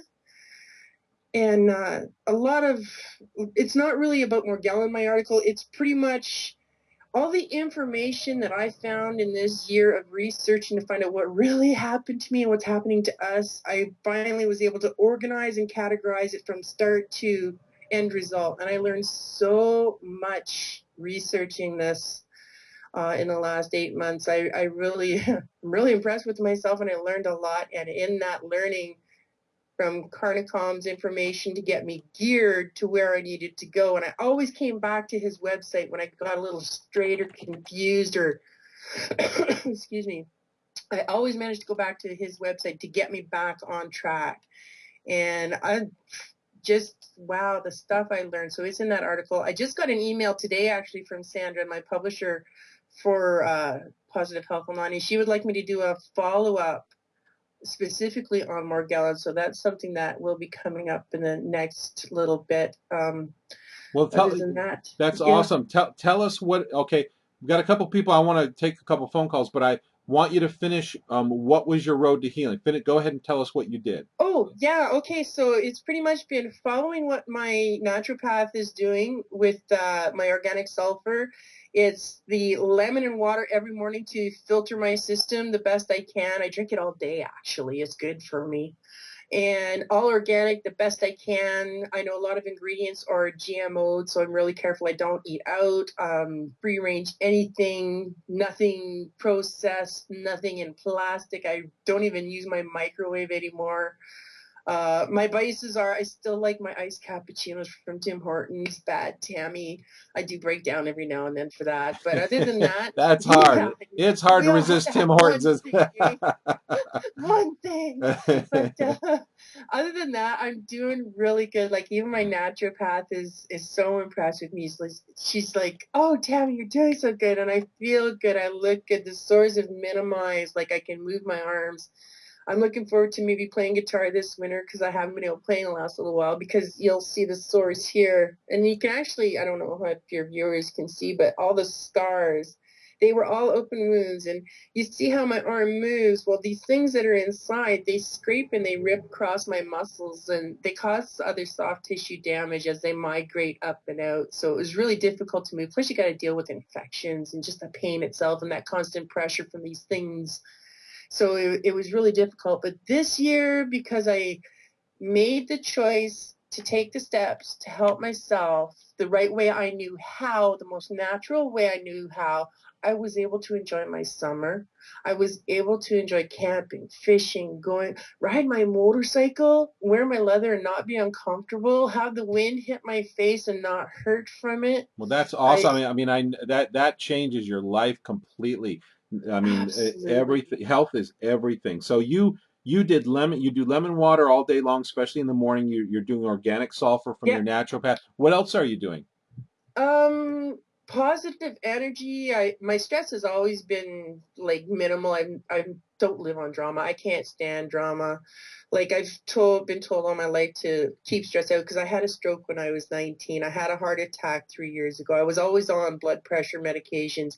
And speaking of which, since I've been organic and with my naturopath, no more blood pressure medications. My blood pressure has been the best it has ever been my entire life. Like, I couldn't believe it. All these years of wasting money for blood pressure pills, water pills, being careful, eating right, all the right foods I was told to eat, finding out it was redundant, did nothing for me.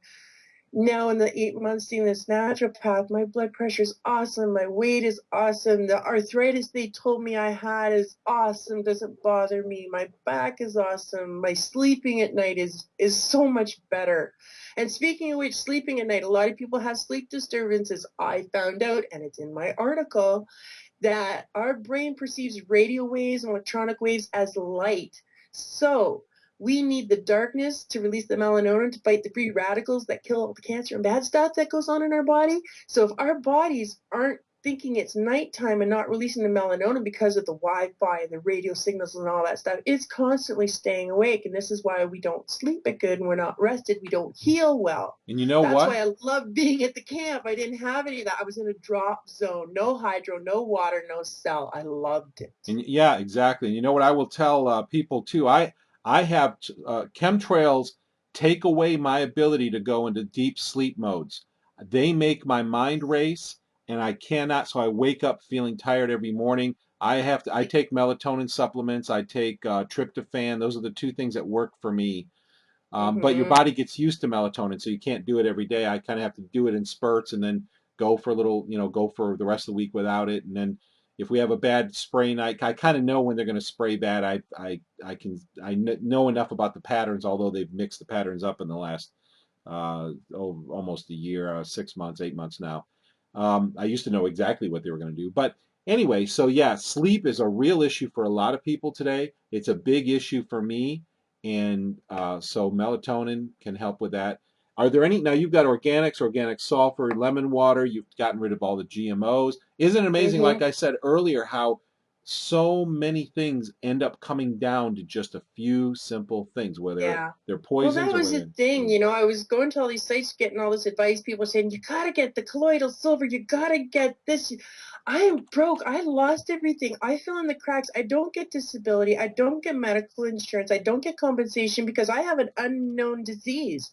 So, and I'm not going to lie and say I have fibromyalgia, give me benefits. No, I lost everything again. So, like, I can't afford all this stuff. So, the naturalist for me that I could afford was the best. Also, with that rest, the naturopath, baths with a Morgellon person like me are most important. And that would be Epsom salts, baking soda, and borax in your bath for relief. It helps pulls out the itching, the hairs, the fibers, any other materials. It softens things up. A lot of people used to say use peroxide, and I did that. This is me being gullible, not knowing any better. It made my problem worse. It exasperated the itchy because it helps these fibers procreate. They really come out more, and it made the lesions horridly worse. So With please don't use you're saying with peroxide. hydrogen peroxide makes it worse? Yeah, it really did make things worse. For myself, it may work good on some. See, this is the thing about Morgellon. You really have to experiment with yourself. You have to know your body. You have to understand how your body's reacting to things because there's certain things you cannot do depending on your lesions. Like a lot of people use colloidal silver, and it's great stuff. You can ingest it. You can put it on your sores, but let's say this particular sore right here, if I were to put colloidal silver on that, it would heal the skin over top. But the material that is migrating from the subcutaneous epidermis and dermis is now trapped under that nice, fresh, healed skin. So now it's causing pressure and pushing inside and dancing on the nerves. That is very painful. So now what I'll have to do is have my bath, let my skin get soft, rip open that nice fresh skin to retrieve the material that's causing my discomfort. Because I would rather go through 5 minutes of pain than weeks of a splintered torture dancing on my nerves. Yeah. You understand? Oh, that's a So very, yeah, that's a very good point. And what about Yeah, so there's a time and a place. There has to be timing. So you really have to know and understand your body and what exactly is being affected. I'm sure that my problem is a mold and fungus infection because they drop that on us. I know it's the chips, and I know it's plastics because plastic, as it disintegrates, it becomes a gas, and we're breathing that too. So if it's oh coming yeah, in our bodies again, our bodies will compress everything to make it a solid. Because I get pieces out of me that look like melted plastic and yes. fiber optic cables. Like, Yeah, in the this last is couple years, yeah, in the last couple years, I would tell people there's a new chemtrail. There's two new chemtrail types. In 2010, they started. This was in April 2010, and they almost all the changes with chemtrails are in April. And I think I know why. Because if you look at the mystery schools religion, which most of the elites are members of, and we're getting into strange stuff here because it is very bizarre. But that's the beginning of the a lot year. of tangents. April, Yeah, a lot yeah, of tangents. April's the beginning of the year for them. So in all these changes, when they have formula changes and schedule changes, all the major changes were in April. And but anyway, I'm getting on a tangent. I wanted to ask you, yeah, the swamp water, but the other one is the burnt rubber or burnt plastic. It actually, I can smell this, and they do this on Saturdays. And this last week, I told you for the last 2.5 weeks, have been horrible, the worst in years. Um, they always do the burnt plastic or burnt rubber smelling chemtrail type, which is one of the new types, only been around for a couple of years. They're always on Saturday and Sunday. This last week, they did it on Tuesday and Friday. First time I've ever experienced them during the weekdays. And I've heard a lot of reports because a lot of people can smell it. So it's interesting you're talking about the plastics. Yeah, Yeah. and you're talking how sensitive you are. They've been really spraying lately. Like I was telling you before we got on the show, my girlfriend and I were sitting on the deck and we're just counting the planes because she's awake now and we're counting the chemtrails. But for the last few days, my throat has been burning and I feel like I inhaled smoke and my chest is burning and I know it's the chemtrails because I recognize the two different kinds. And I've heard your show before and we have talked before, and I didn't realize people were as sensitive to the chemtrails as you are, and that made me realize how sensitive I was because I've always assumed and justified it as allergies, right? Because this is Right. what I was always told was my problem, allergies. Right. So Well, yeah, so I've been realizing stuff. You've been realizing stuff. I hope everybody that's been listening to us is going to realize stuff. all right. I've got to And a ask you. lot of things are holding hands with a lot of things. I've got to ask you about this because there's the famous rinse where you do hydrogen peroxide. Now I'm dealing with my tooth issue, which is this is a bit of a nightmare for me.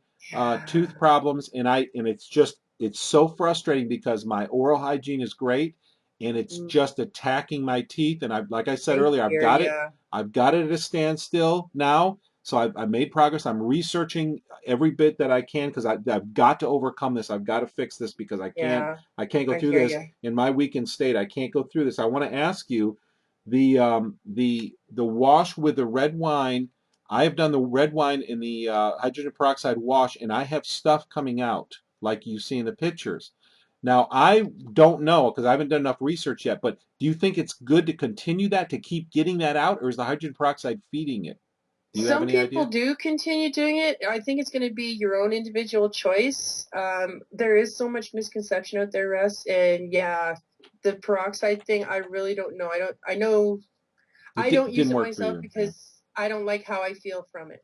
Right, right. Okay. So, all right. Well, I will research that because I know there's stuff coming out, and my first thought was, well, gee, let's keep. I was doing it every day. Let's get this out. Yeah, a Let's lot keep of it out. people are doing the red wine thing every day just to clean their mouth and the gums. Me personally, I've never done the red wine test. I have the sores. I've got nothing to prove, Right. right? I don't have to say, oh, I got it, because I can just take my microscope, put it on my skin, and oh, look, there's a fiber. I could take the microscope and put it on your skin and say, oh, look, there's a fiber. I could take a Q-tip in your ear and get your ear gunk and say, oh, look, Russ, look at all the fibers. Oh, You know, absolutely. like I've gone up to my friends. They won't actually let me touch them, but I got my handy dandy microscope. What you gonna let me check today? That's. No, no, don't wanna. I don't uh, blame you. Got to wrap your head around it because if I find something, that means you have to admit something's wrong. yeah, yeah, absolutely. Well, my pen ran out of ink while I was writing down stuff. Your baths. Yeah, I just threw it out, grabbed another pen. I got it working, but I missed some of what you said. The bath is Epsom salts, baking soda, and what else? Borax. Borax. Borax. Yeah, and you'll have to find your own amounts because I have a jacuzzi tub. I'm 6 feet tall and 220 pounds, so I'm a big girl.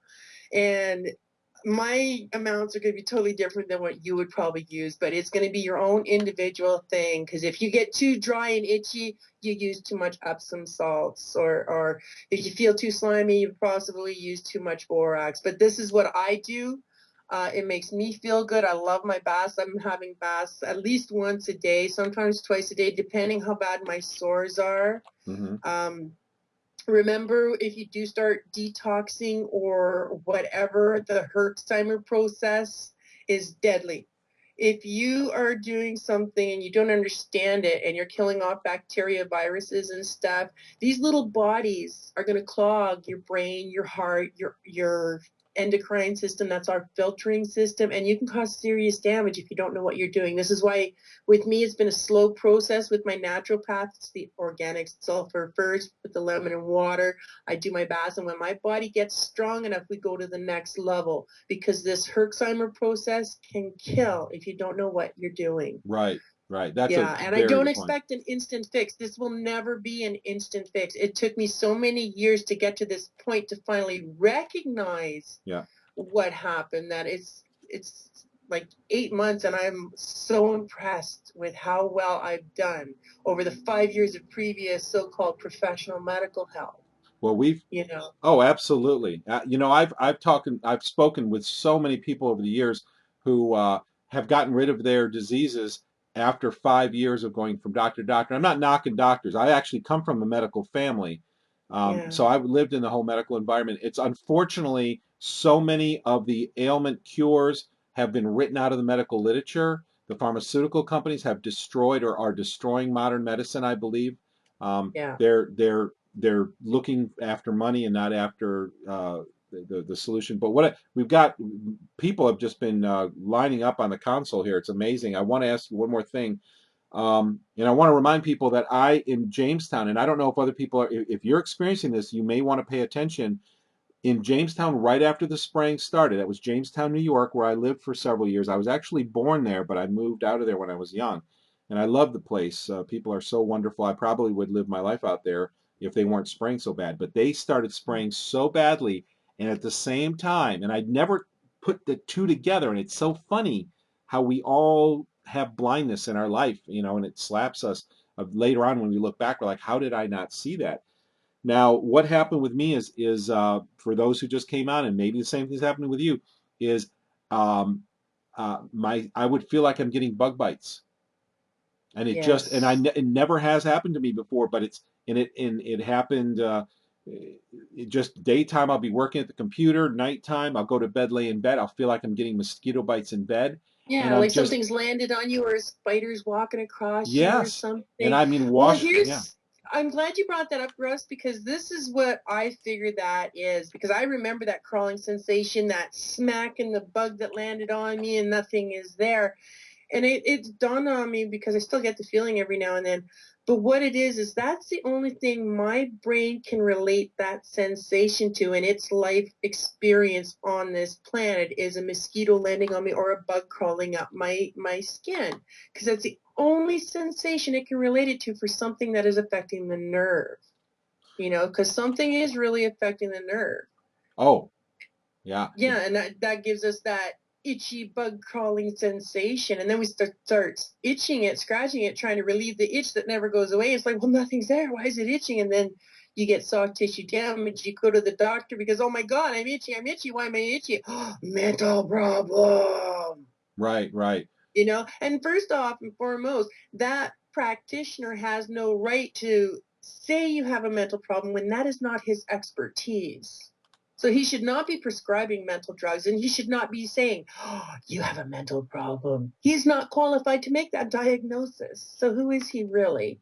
Yeah, And and why is he prescribing these medicines for who exactly? It's not your benefit.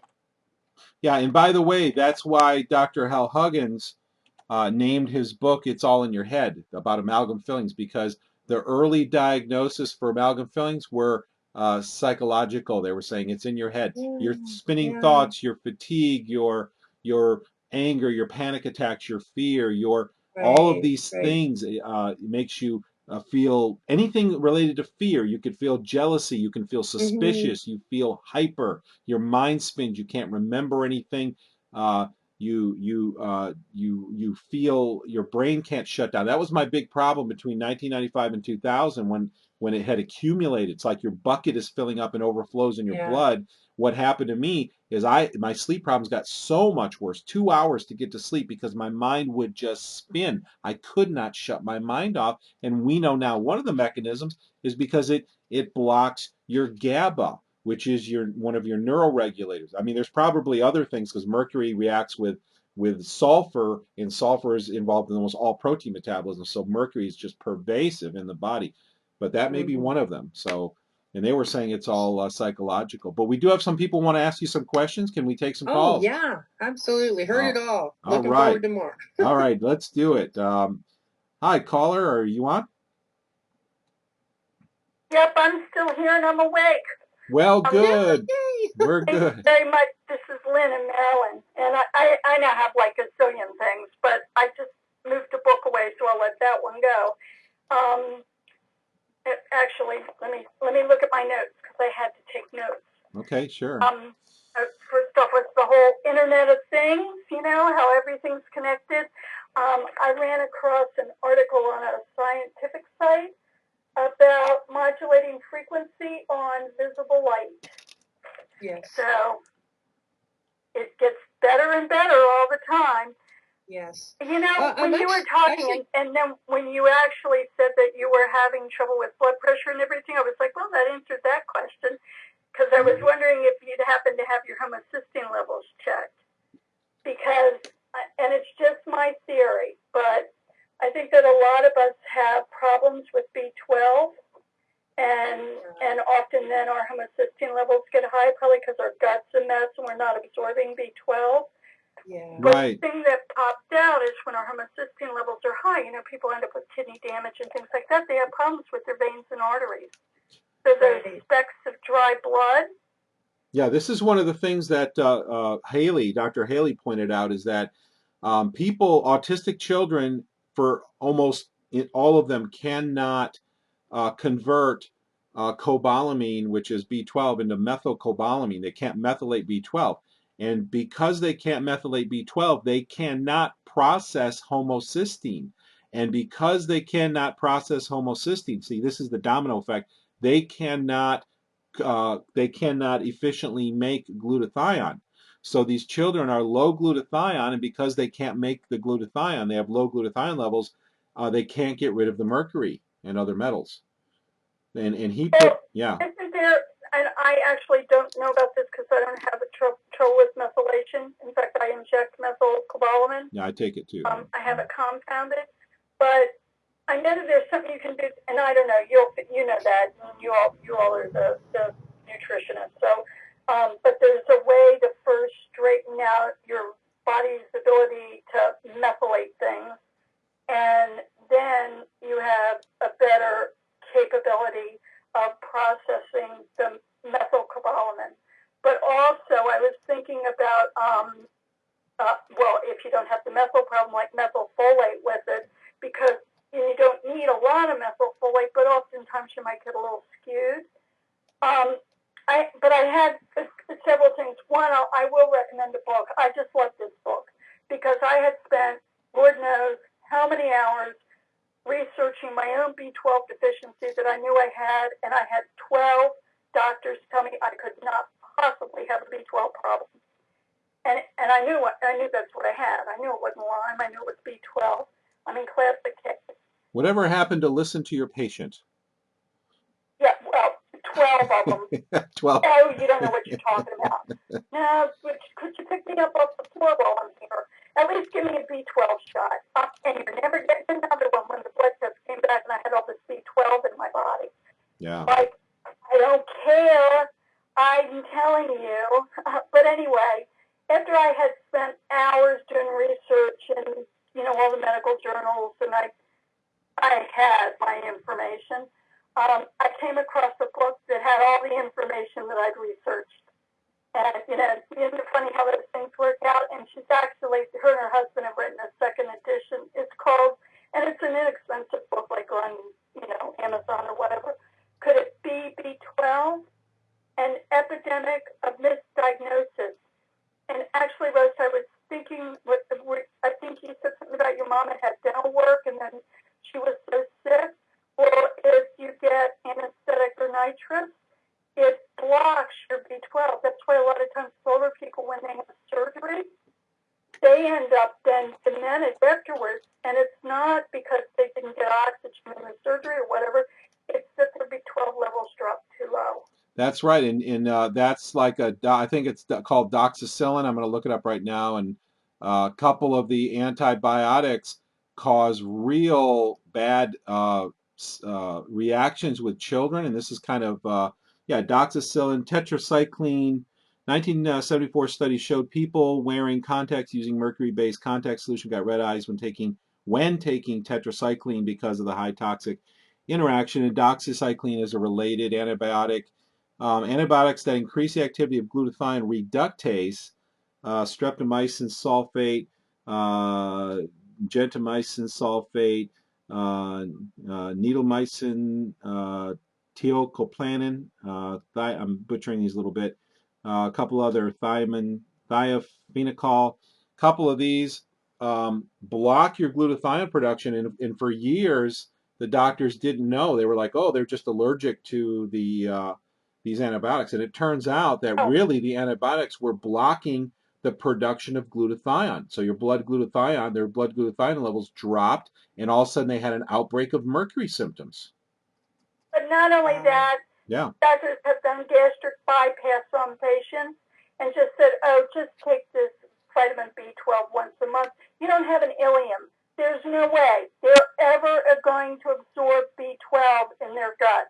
Right. It is an impossibility. Right. Without your ileum. But it's a very complicated vitamin.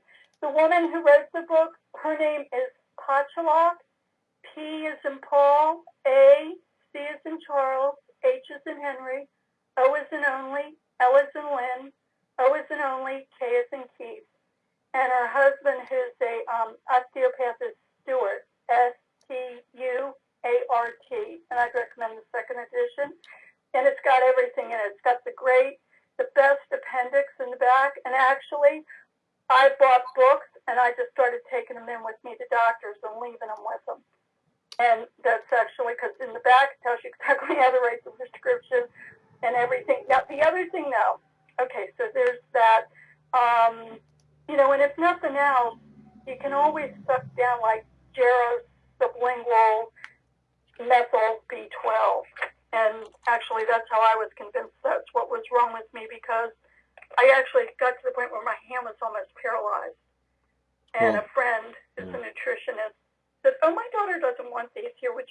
You can have them if you want them, but you might want to take 2 or 3 now, maybe 2 in a couple hours, about an hour and 15 minutes. I walked in her office and went, look my hands were. Isn't that amazing? Yeah. How that happened? On 5 of them, and I said, oh, no, I took a lot more than 5 of them. Yeah, it's amazing these days. I found that all the health food stores are now carrying methylcobalamin, and 10 years ago, if you went in a health food store and said, I need methylcobalamin, they're like, what is that? They have no idea. They all know. They all know now. It's become... Well, think about, there are a lot of people who have neurological issues. There are people with Huntington's, Parkinson's, MS, and actually, even if it is those diseases, and especially diseases that where you're having deterioration of the myelin sheath on your nerves, it can be reversed. We do have healing bodies. God knew what he was doing when he created us. And if we give our bodies what they need, even when we're really sick, we can get... We're amazing machines. I have watched people fight for life and come back from the dead, and it just amazes me how the body overcomes and just fights for life. I'm just humbled. I wanted to mention just a couple more things real fast, because I'm sure you have plenty of other folks. One is the sleep. Unplug your electronics from the bedroom and turn off the light and have a mechanical clock that doesn't have a light. The other thing is, wait a minute, because I wrote it down. I actually listened to a radio program, and then I went on a conference call. Now, this conference call was kind of freaky, but when you were talking, I went, okay, connections here. The call, a lot of it was about electromagnetic stalking in targeted individuals. Actually, though, something somebody shared about how things are introduced into one's environment and then they're transmitted to the person's body using this technique really came to mind when both of you were talking about some things that you've sensed, and it rang true to me. I'm like, I just plead the blood of Jesus and stay out of my house, but I already have enough problems. I got the drones. But I could share my my voicemail number, and I actually have the website. Wait a minute, I pulled that piece of paper. Here it is. Because they actually have conference calls. I don't know if it would apply or anything, but I heard this guy, whatever his name was, on TrueNews.com. Rick Wiles' Monday through Friday radio program. I think it was a week. It was on a Thursday, either this past week or the week before. And I don't know what I think about this person. I'm not endorsing him in any way. In fact, I'm a little leery. But there's information, obviously. Freedom, F as in Frank, C as in Charles, H as in Henry, S as in Sam.com. So Freedom, S as in Frank, C as in Charles, H as in Henry, S as in Sam.com. And they have conference calls and information. I did go to one last Saturday night for a couple hours, and they had a medical panel, and it was very interesting, actually. I didn't participate. I just listened. Okay. The other thing, though, and I think that Russ, this is on the website and the forum, is that NASA PowerPoint document, the Future Strategic Issues and Future Warfare, the one that was done by Dennis Bushnell, July 01. And in that, the one that Deborah Tavares came out with last year, in fact, I thought she was crazy. I didn't believe it. But I researched it and found it, and it was real. And especially when I watched the senator squirm when she mentioned it to him, I knew it was real. There's information in there on nanotech and RFID and using nanodust. Okay, right. Okay, and I think it's more towards the center, but it's an easy PowerPoint, and it's written by them, like, kind of the wonderful stuff they can do. It's just amazing. And then I'm not sure if I said something, but I didn't find the information. I have my library, but I'd be a little cautious about a bath with borax, because borax is actually used as, and I actually heard, it's all relative to how much you put in the tub. But borax is actually a really good disinfectant. In fact, it's been used in studies to clean like a hospital room. And it was just as effective, like a half cup of borax to a gallon of hot water, as using, a microbial cleaner. And they usually tell you not to breathe dust or get too much on your skin, and not in your eyes, and don't drink it. And if you do drink it, don't introduce vomiting. Just call the CDC. I don't know what they're going to do for you, but tell you drink milk. Yeah. I think that's it. This has been a great call. I really have appreciated it. I wasn't going to share, but I had those thoughts. So. Well, that's awesome. Thank you so much, Lynn. I appreciate that. Thanks for calling in. You both. All right. Oh, can I go ahead and now share my voicemail in case anybody wants it, if that's okay? Sure. Okay, it's outside of my house. It's available 24/7. I'm Lynn in Maryland, and it's 206-376-9156. 206-376-9156, and be sure to leave your number and your time zone and, best times to give you a call back. Awesome. Thank you. Thank All you so much, Russ, and thank you. What is the guest name again? Tammy? Tammy Racicot. That's right. It's late. Tammy Racicot. Okay, and I didn't get any sleep last night. You don't sleep with the blinds open either because they spray and it makes the sky bright. Yeah. The spray makes it bright, and then I can't sleep. Thank you, Tammy. I hope you're thank feeling you. all better, because you certainly made me feel better this evening. I'm so grateful that you were here. Oh, wonderful. Thank you. Thank I'm you, so Lynn. glad you called, and I really hope that you feel better soon and get some sleep. Wow. Well, thank you so much, Lynn. And any thoughts about what Lynn has said that you want to share?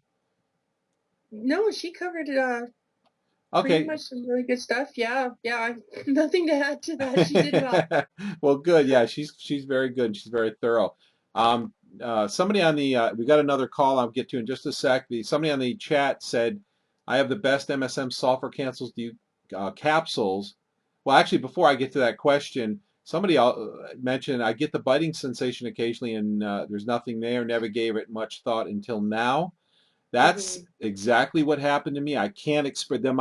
The people were playing the video game after work. We put our little 30 minutes or hour into our little first-person shooter. We had a little fun with the employees. They loved computers, and they were thinking all I was using it as an excuse, when I would lose a round or something, and it's like not. It is very real. I was looking for the bugs, but they weren't there. Yeah, and it's really frustrating too, because I know myself, it was a constant, well, I just watched that. Well, where's the bug? Why does it keep getting me? Like, did it bite me? Yeah. Exactly, and they were laughing at me saying, "Oh yeah, it must be the bugs, Russ. That's why you didn't get that shot off or whatever." And I'm like, "It's real. I mean, it's unbelievable."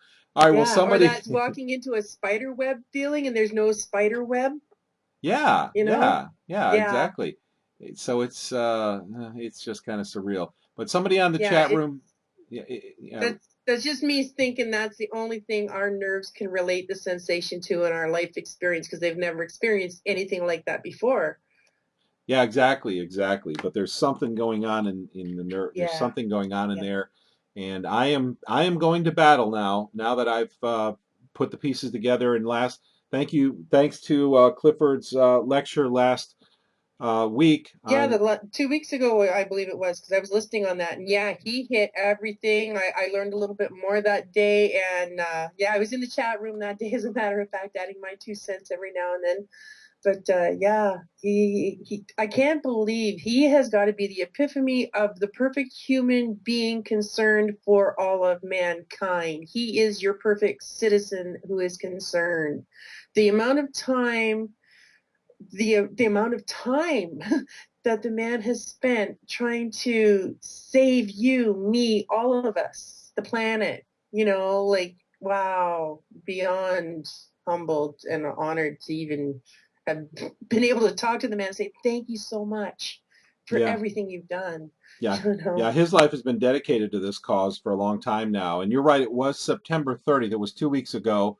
Clifford Carnicom, our show is called New Revelations that we did with him. And so if you go to our website, let me give you a quick shot of our website here. You go to the Global Skywatch website. If you want to find previous shows, click this link at the top, Global Skywatch Radio. And then over here in the left sidebar, this link called Previous Shows.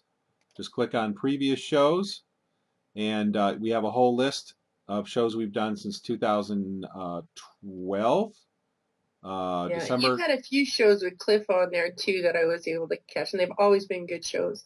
That was our first recorded show, is December 10th, 2012, with Clifford Carnicom was on December. But you can see the whole list of shows here, so please take a look at some of the replays. There's a ton of information out there. We do have a question from the chat room. Tammy, I have the best MSM sulfur cancels. Do you think this will help me? Okay, I've been told this before, MSM sulfur. I think it's like the organic sulfur I take with my naturopath, but I don't know enough about it to know any better. This is why I see a naturopath, and she prescribes me what she thinks I need. And every month it kind of changes depending on the outcome of my sores, my lesions. So again, it proves to be an individual thing. I don't have the expertise. It's not my forte. This is why I see my naturopath, and she guides me, and I learn from her. I'm not about to start tweaking my own sulfur for my own purposes, because I could cause a really drastic Herxheimer reaction and really make myself sick, and this is what I'm trying to avoid. So it's all about her. This is her forte. This is what she knows. I know different things. So I'd like to give you an answer about the MSM sulfur, but I honestly cannot in good conscience without me worrying about you getting sick from it. Right. Right, that makes perfect sense. And I know MSM is used in joint regeneration. Sulfur is very important. Everything, yeah. This is one of the reasons why mercury is associated with 200 of the most common diseases today. One of them is arthritis. I'm not saying it's the only cause, but when you interrupt that mercury, when mercury interrupts that sulfur metabolism, your joints are very dependent on sulfur. You start to have malnutrition, even though you may be taking in enough.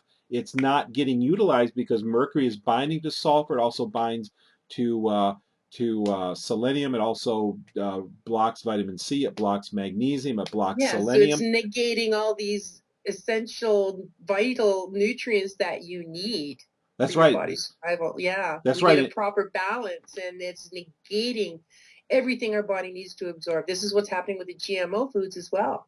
Yeah, you'll see this a lot when you have a blood test. Mercury doesn't always show up high on blood tests, and in fact, it often doesn't, even if you're toxic. But you'll have this condition where most all your metals are somewhat low, and you have no idea why. You're eating well, you're supplementing, you're exercising, you're doing all the right things. Exactly. Well, that's one of the things, Russ, that frustrated me the most. I go to my doctor for my issues, and he's saying, okay, you got to eat the oranges, you got to eat the bananas, you got to do all this to raise your potassium because your blood pressure pills are deleting your potassium, okay? So I do all these things the doctor advises me. I'm eating all the right foods, but I still end up getting sicker, and I still end up going to the hospital twice for issues related to low potassium, thinking, what am I doing wrong? I'm eating all the right foods, to find out further on down the line that I was eating GMO foods I didn't know were GMO foods because they weren't labeled and they have absolutely no nutritional value. So even though I was eating the right foods the doctor told me I needed to eat, I wasn't getting the benefit I should have gotten because they're no longer natural. Exactly. So I was still ending up in a degraded natural biological state. That's right. So yeah, do the doctors know, or do they don't really know? Is there only some that really know? Because there's a mandate they have to follow, and if they step outside that mandate, their hands get slapped. They'll lose their license. They can be charged. They can lose everything. Nobody's going to risk that. Yeah, that's exactly right. And it, I call these landmines. There are so many landmines in our life. We have to learn about them so we can avoid them. I know so many people even who are suffering right now because they simply don't know that the landmines are there. And even though when I try to tell them, they just don't listen. And unfortunately, sometimes it takes letting people get to a point. Well, not letting them, you have no choice really, but they have to get to a point where they're in pain and suffering, and then they forced into it.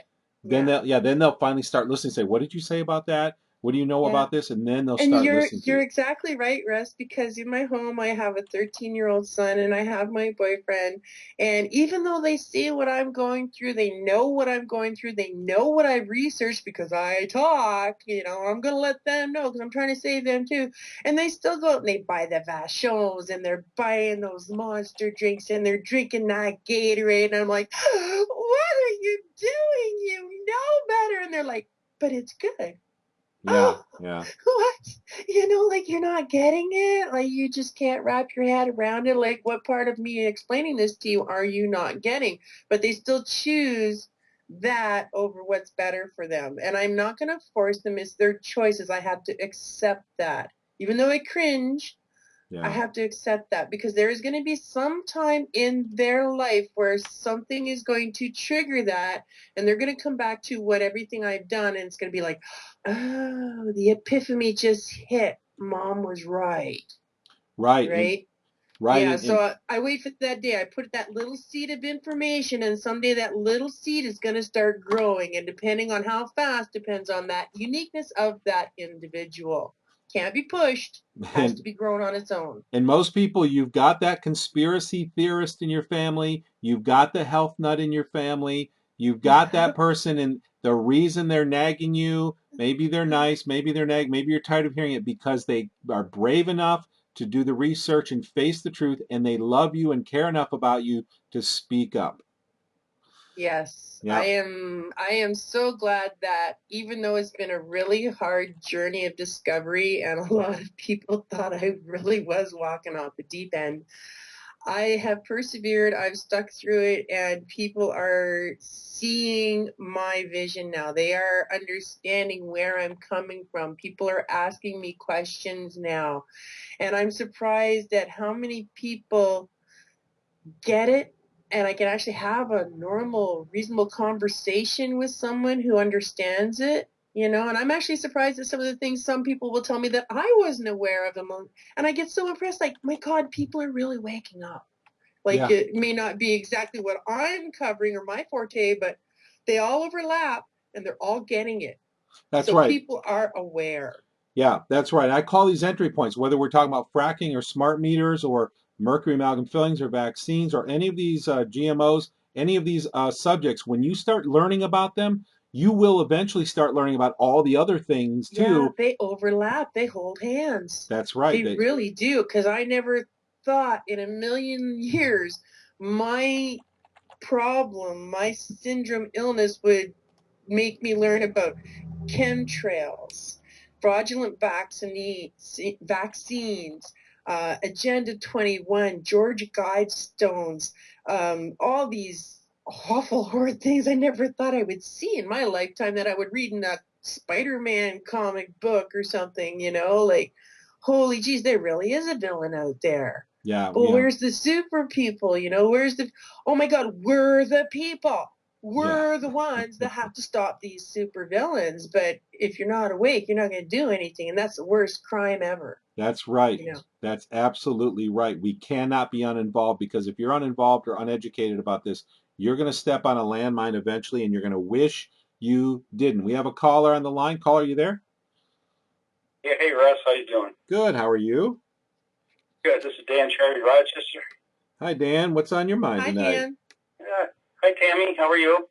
I'm good. Thank you for asking. How are you, sir? Fantastic. I'm doing well, thanks. I just want to say welcome, Tammy, and thanks for sharing your story. That's always a brave thing to have to do, and I don't have any doubt that there are an awful lot of people on the call tonight who are listening to what you're saying and, you know, relate, maybe not have any symptoms of what you have or whatever, but I don't think there's any question that everybody is concerned about the type of stuff that we're talking about, and for you to be out there in front of everybody is very rewarding for us.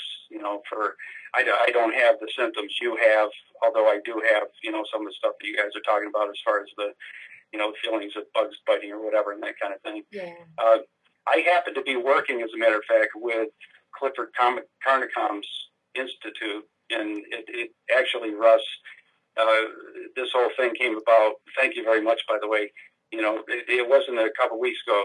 He was on a couple months ago, I think it was, and he had asked for help with some things in the Institute, and I happened to call him, and he and I got in touch, whatever. Anyway, make a long story short, I'm working with him right now, and I've learned such a tremendous amount about Morgellons, especially, and the whole thing is so hard to comprehend. The massivity of this whole thing, let alone chemtrails and the GMOs and the, you know, fluoride in the water and all these other things that we have to deal with.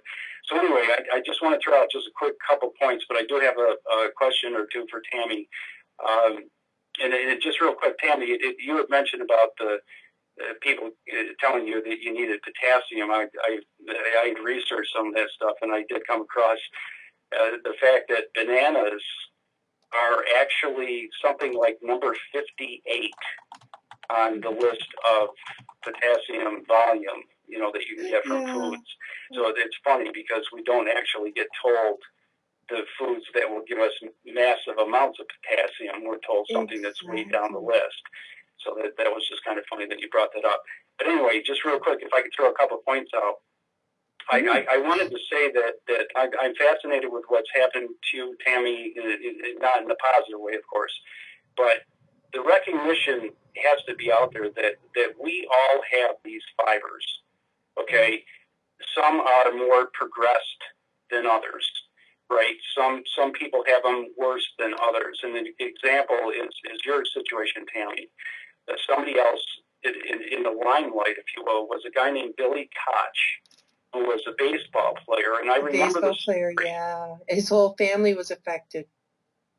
Yes, and I remember the story broke. It was back in about like 2006-ish, and I remember hearing about this guy who said he had to quit playing baseball because he had these things growing out of his skin, and he couldn't deal with it, and on and on. And that was what 7-8 years ago or whatever. I mean, it became quite a story, but then it faded, whatever. And here we are now.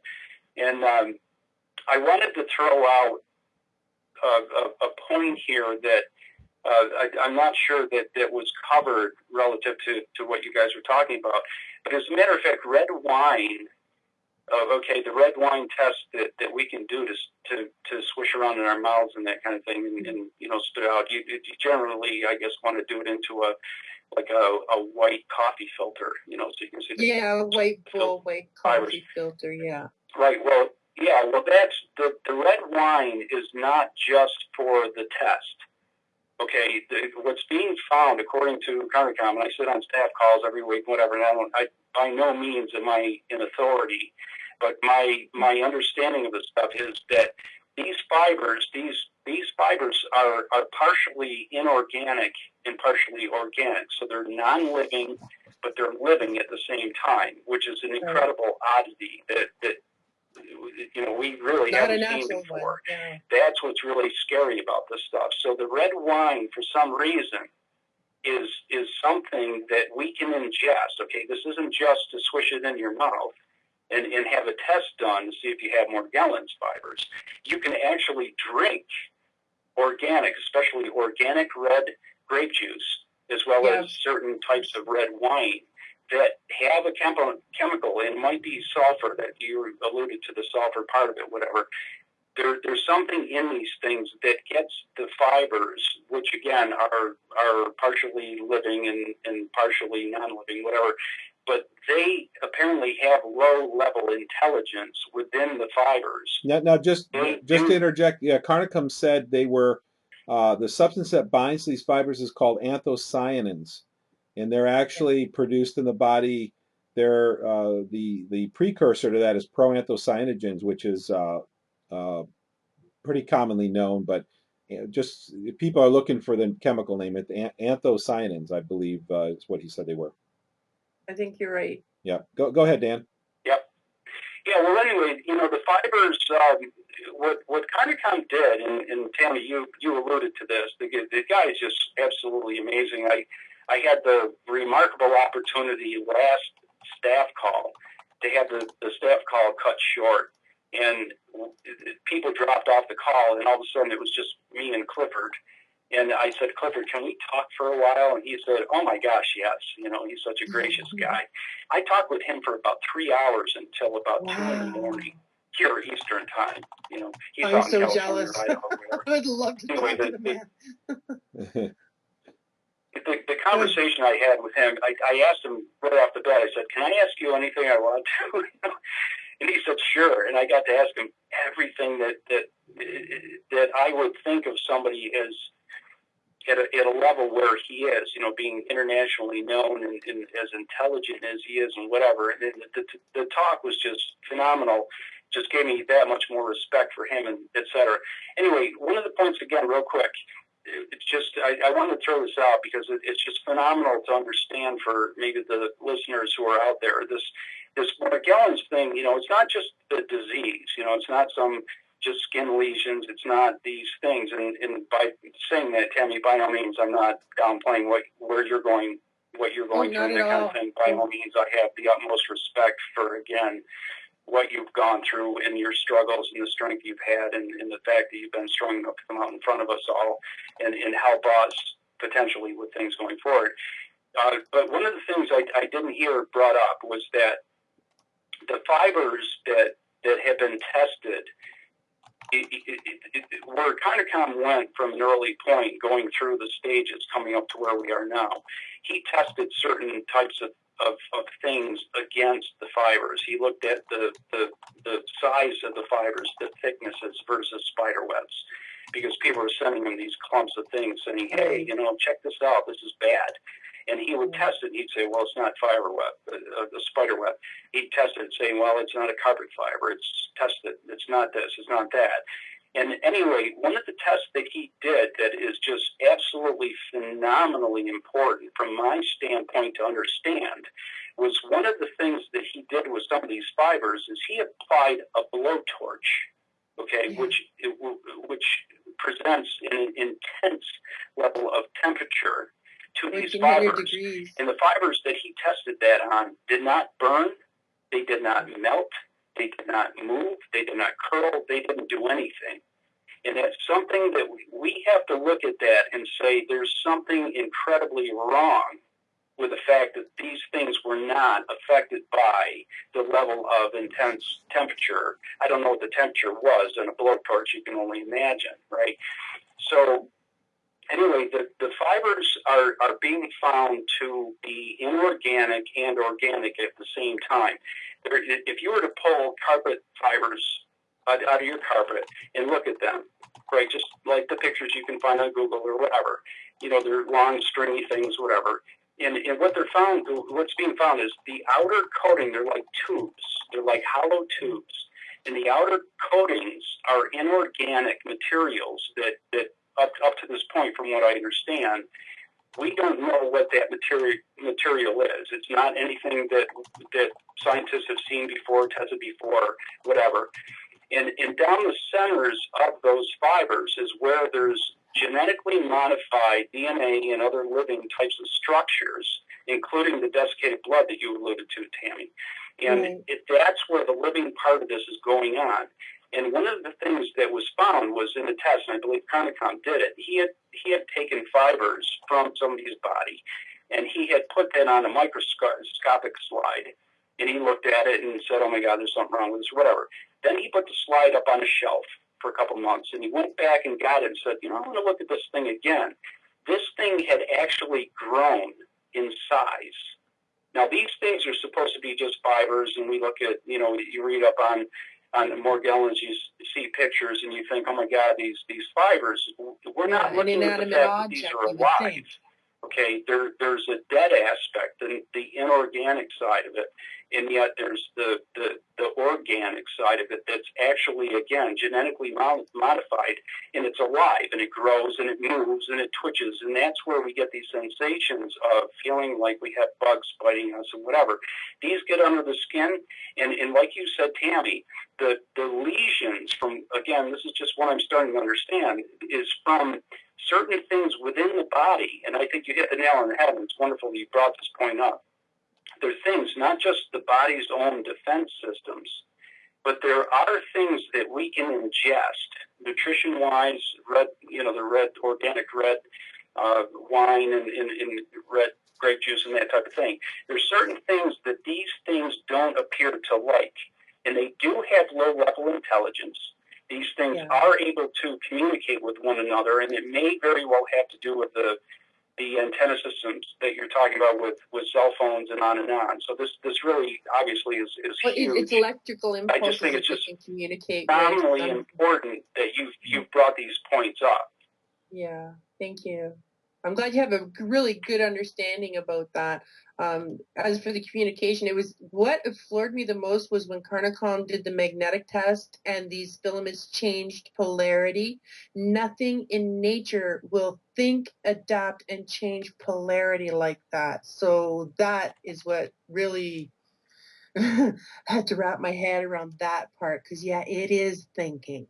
It can follow a magnet, suddenly decide that it doesn't want to follow it anymore, and then when another foreign object is introduced and it tells this other object, oh, don't go near there, and it doesn't, like something cognitive is happening, and how did it communicate? There had to be an energy frequency somewhere.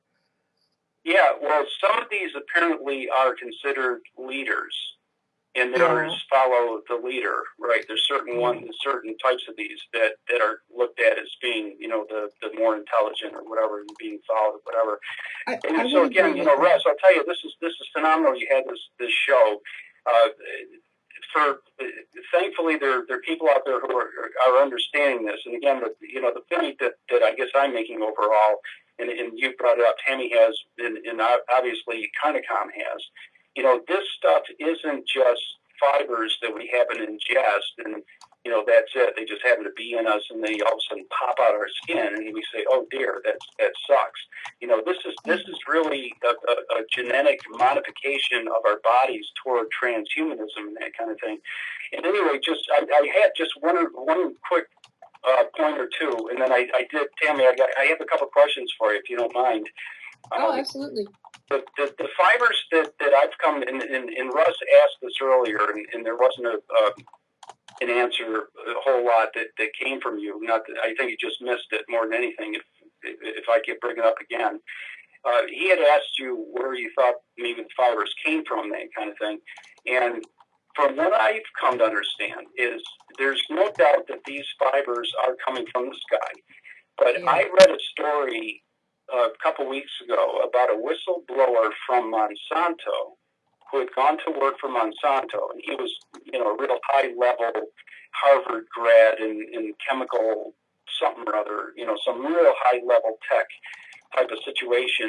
And Monsanto said, "Oh, we have to have this guy." So they put him through the throes of talking to him about, we're going to modify foods, and we're going to be able to grow all this food, and we're going to save humanity, and he bought into it. And then he started to understand what they were doing. And one of the things that bothered him was the techniques that they were using to actually modify the foods that they had, to modify the corn, the wheat, and whatever. These guys apparently at Monsanto, and this is something I think is intensely important for people to understand. Monsanto is a terrifying organization, but it gets even worse. And apparently what they did is they would use machines, and I can't name the machines they used, and I can't talk about the processes or whatever, but this guy talks about this, and I forget where I found this information. I think it's on YouTube or whatever. Anyway, suffice it to say, this guy went into Monsanto and started to watch how haphazardly these guys were testing, and they would use these machines, lasers, whatever you want to call them. I don't know what they're called, but they would genetically modify DNA, for example, and then they would, within a, like a seed or a plant or whatever, and then they would take the seed from that plant, and they would see if it would grow in a droughted soil or a luminized soil or whatever. And if it worked, they would say, "Oh, eureka! We figured out how to make these seeds grow in these terrible soil conditions," or whatever. And what this guy came out and said was, what they're doing is they are altering things on a level that equates to the Morgellon situation. They are introducing fibrous types of materials that have altered DNA within them. So the point that I make out of that is I at this point, I've got a bit of research to do, which is what I like to do out of all this stuff regardless. I need to look into this because I don't think it's just coming from chemtrail sprays. I think we are being infected by this type of stuff. Again, I believe wholeheartedly we all have these fibers within ourselves. It's just a level of progression of how bad it is, where you are at any given time for spraying, and how these things grow and live. Geography has a lot to do with it. They're not right. They're not just coming from the sprays. They very well are coming from the GMO foods, which again makes it all the more important to protest these organizations and these types of things. Anyway, I'm talking long enough. Just a couple of quick questions, Tammy, and I appreciate. Thanks, Russ, so much for letting me talk. I know I talk too much sometimes, but I'm so into this. I'm so passionate about this stuff. Anyway, Tammy, you had talked about a couple of things that you would come across, like sulfur, the diet that you have and whatever. And I was wondering if you could tell us real quick, and there are two questions here. One is just tell us, in a nutshell, whatever, how you approached your looking at the types of foods that you would ingest, and did you look at it specifically and say, I want to know what would kill these things or what might bother them? And I'm wondering if you really, why you didn't come across, say, organic red grape juice, for example, which is being, again, from what I understand, being shown to kind of tick these things off to where they're saying, I don't like being in this body. I need to get out of here, right? That's going above and beyond the body's own defense system. And the other thing is, I'm just curious, you had talked at length about Carnicom, and I'll cut off here. You had talked about Carnicom, and he has presently on his website his latest paper, and the significance of this paper is that he is going to prove beyond a shadow of a doubt that Morgellons exists. And he is going to present that to the medical community. And the medical community will have to look at that, and they are going to have to say, we can't refute what you're talking about here. And he gets into the level of biology and chemistry and that type of thing that I can't comprehend at this point. But it makes sense to me. I understand where he's going with it. If he proves to the medical establishment that Morgellons is real, then the medical establishment will have to look at that and say, okay, we need to understand what this is. We need to understand how to treat it, which then will get to the point where massive numbers of people are going to sit back and say, well, where the hell is this stuff coming from? That is going to stem the tide of the effing chemtrails. Yeah. So this guy's work, right, is so phenomenally important right now. So again, if you could just Russ, you can cut me up here. But again, Tammy, did you approach this and talk to the people you want to see about this, your specialists and stuff? Did you say, is there anything I can take to kill these things, get rid of them, piss them off, whatever? Yeah. Second question is just what is your level of involvement, if any, of a recent interaction with Carnicom? Again, just have you read his most recent paper? Thank you for letting me talk to you guys. Yeah, You got it, Dan. Thank you. To the Carnicom. Go ahead, Russ. I just said thank you, Dan. Oh, yes. Thank you, Dan. Great information. Very good. As for Carnicom, I've never met the man. The only thing I could do was thank him personally on one of Russ's show one evening when I first learned about Morgellon. I believe you said, Russ, it was December the 10th was your very first show, was with Carnicom. Yep. I had just started researching about Morgellon, and me being as gullible and naive as I was, I'm like, oh my God, I gotta tell the world. So I was calling up every internet radio show I could. Yours happened to be one of them, Russ, at the time when I caught Carnicom. And this is after I had read his website, and I wanted to thank this man personally because, as far as I'm concerned, he saved my life, him and his organization and the caring people that are involved.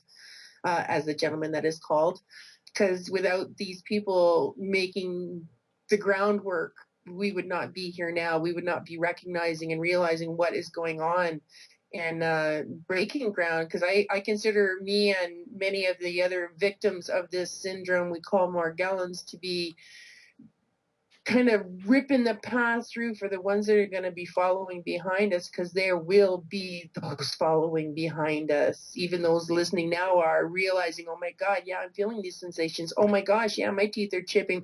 Oh my gosh, yeah, my teeth are starting to turn black, fall out. Oh my gosh, my hair is getting thin and falling out. Oh yeah, my fingernails are really weak and cracking all the time. Things are happening, absolutely. So I'm glad for that. The first part of your question, I hope I get this right. It was really difficult to try and wrap my head around how I was to eat, what I was going to eat, what was good to eat, what wasn't good to eat. I'll tell you, I ate apples for about a week, organic apples, because I didn't know where to shop. I didn't know what to do. I didn't know anybody that was going through anything like this. I thought I was the only one in the world that was dealing with this, really, until I met Marie from Sweden in another internet radio thing when I was doing my, oh my God, the world needs to know about Morgellon. And it was just a process, I guess. It was finding out what worked for me, trying to research as much as I could, being just learning as I go and listening to people, finding out for myself, using my own intelligence, picking and choosing what I wanted. Gosh, it's just so hard to explain. I hope I answered it well enough. Switching to organic, I think, was the best move ever. Gosh, I couldn't. The benefits are unbelievable. I need to change my lifestyle even more. I want to get out of the city. I want to get away from the electromagnetism. I know that interferes with me. I know my Morgellon situation, the fibers react to electromagnetism. They react to sound. I know they react to my emotional state. If I'm in a negative state or somebody's arguing or fighting around me, I'm starting to get upset. I know I will have a skin reaction. If I get stressed or upset, I know within a week's time I'm going to have a skin reaction. I know I cannot go into Walmart anywhere near the electronics because I get a reaction. I'm really physically ill.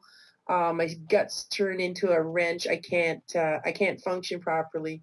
I just want to die right there. Same with Value Village and stuff. I can't go in certain stores because of that. Geez, I hope I covered your question. I seem to have forgotten my train of thought. No, that's good. Yeah, it's just a individual, unique thing, and it depends on your geography. I look at it like this. Like, it's a whole bunch of different ingredients for a master recipe. And once these ingredients start to mix together, then your end result are the Morgellon lesions or worse, depending on your environmental state, like your body's environmental state, your environment, your health, your genetics, and your immune system. All these things make a cumulative effect to the outcome of the condition, because we are all breathing the fibers. We are all being biologically attacked.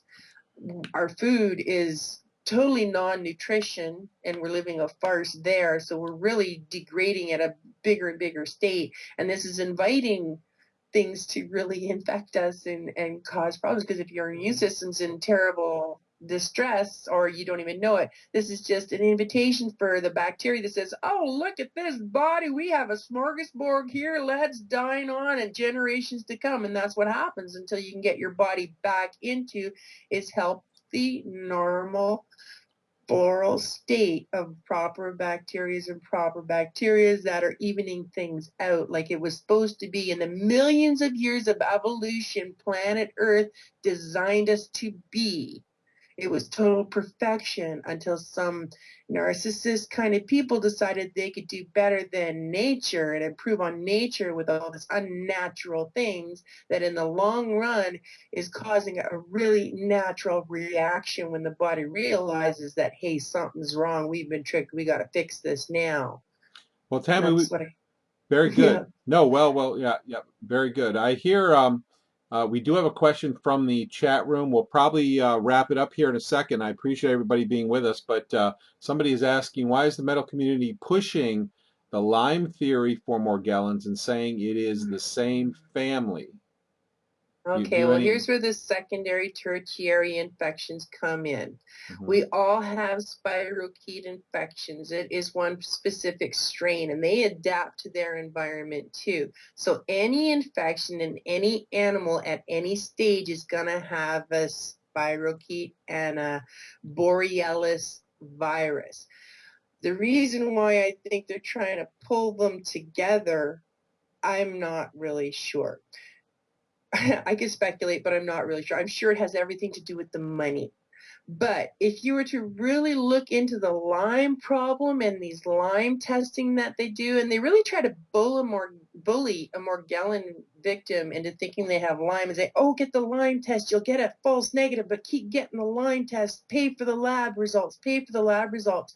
What it boils down to, people, when you're getting the Lyme test at the lab, you are basing this Lyme test on one specific tick that has never bitten a human host. And all your lab tests are being compared with this one specific tick that has never bitten a human host. So yes, you're paying for all these lab tests for false negatives. That is redundant because pathologists and doctors need a justifiable excuse for a medical purpose. So if you can find a spirochete and a Morgellons and say, oh, it's coming from a bovine digital dermatitis and it's crossing the animal species barrier, you have either misinformation, misappropriation, or people are really snowing you without all the facts or not understanding them themselves. because you're not understanding pleomorphism. You're understanding germ theory only. Germ theory only has been alive from the very beginning, and it's pleomorphism that people really need to understand, because if you can understand the pleomorphism, you will understand the changes in the biology and the biodiversity of the natural body and the natural environment around us that is being so drastically affected. And that's all I'm going to say about the Morgellon and the Lyme connection, because there is no connection. Lyme is a man-made disease, just like AIDS was. Okay, the Morgellon syndrome is one word to describe multiple faceted, biodegraded biology of humankind at this time, because no one wants to be held accountable or responsible for such an atrocious act of not following quality control guidelines of a long-term period of events that could happen progressively from a how would I say it, a really not thought out process. Is that politically correct? Yeah, I might, yeah. Thank you. Yeah, Tammy, thank you so much for being with us tonight. This has been extremely informative. People Thanks need, for having me. you're welcome, and people need to know that they can recover from even the most exotic and painful diseases. Absolutely. Yeah, you've shown that to everybody. What would you like to say in the last 2 minutes? You've got the floor. What do you want to tell people? I would just like to say, even though you may be in unbelievable pain, a lot of confusion, a lot of fogness, just know that tomorrow always comes. There is a silver lining, and we, the people, are trying to find the end to this madness, this torture, this pain that never seems to stop. It's coming. We're figuring it out. We're getting louder, and we are getting louder. And when you're getting loud enough and the mass becomes more enough, they have to listen. And that's all I'm going to say. Just people keep listening, keep opening your eyes, and keep talking. Don't be shy. Come out. Be proud of what you may look like, because you are setting the standard and the precedence for those that are going to be coming behind us, whether it's our children or our grandchildren or our parents. They will be coming. And that's all I have to say. And Russ, thank you very much. Listeners, thank you for taking the time out to spend your time with me. I really appreciate the interest, and it makes me want to go on and keep on going, because I'll tell you, there's some days where it's like, why am I doing this? This is why I'm doing this, for my own selfish reasons, and to help you and just get it out there, and to help Mr. Carnicom, because for over 15 years of doing this, where he has other things he could be doing with his time too, yeah, I'm willing to back the man up with everything I have and more. Wonderful. Thank you. Wonderful. Thank you. And what websites you want people to go to, and your YouTube channel? How can they find you online? Yeah, you can find me on Facebook. I have a group called Morgellons, much more than that. I also have another group I called GMOD, Genetically Modified Organism Disease. On YouTube, I have my Daily Morgellon Life, my Daily Morgellon Life Part 2, Pulsing Particle. I will be working on a documentary. You will be seeing my Positive Health article on November the 7th, and it's the first time I've ever had an article published, and so far so good. You'll see pictures of me and stories of what I found in my research, and I hope everybody can learn from it. It's really easy to read. I've got definitions of medical terms that some people are like, what? So that's all covered, and I hope you enjoy it. Wonderful. We will, and I really appreciate all your time, Tammy. We will speak with you again in the future, I know. This is Global. Thank you. This is Global Skywatch Radio, and we are going to be on next week as well with a surprise broadcast. And I'm very grateful to people like Tammy who dedicate their time and their life to share this information. I know what it's like to suffer, be one of the early ones who suffer. And one of the greatest therapies for me is to know that my suffering is going to help other people avoid the suffering. And I think that's part of what Tammy gets from what she's doing too, is she's helping other people avoid the pain and the suffering. And that is rewarding, and that helps to make the pain tolerable. So Thank you, everyone, for joining us. We're on here at Global Skywatch Radio on live stream every Monday night at 8:30 p.m. Eastern Time, 5:30 p.m. Pacific Time. And we will be doing, I'm also co-hosting every Saturday with Geoengineering Watch Radio with Dane Wigington and Richard Sachs at ucy.tv as well. If anyone wants to learn more about chemtrails, we talked in the very beginning about how contrails are very, very rare. They're only produced by certain types of engines. There's a lot of disinformation. We are living in times where the majority of people are afraid to speak up because people are paralyzed by the fear of what other people think of them. And I think it's very good to be concerned with what other people think of you, but it's paralyzing to be afraid of what other people think of you.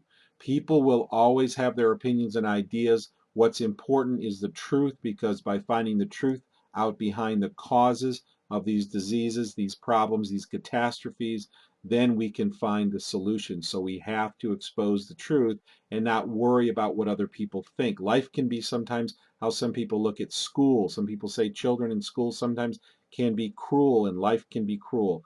But we have to walk forward and know that we are responsible for our own lives. We're responsible for the work that we do, for the truth that we tell, and we need to get this information out there to alleviate the suffering and to make it all worthwhile for people.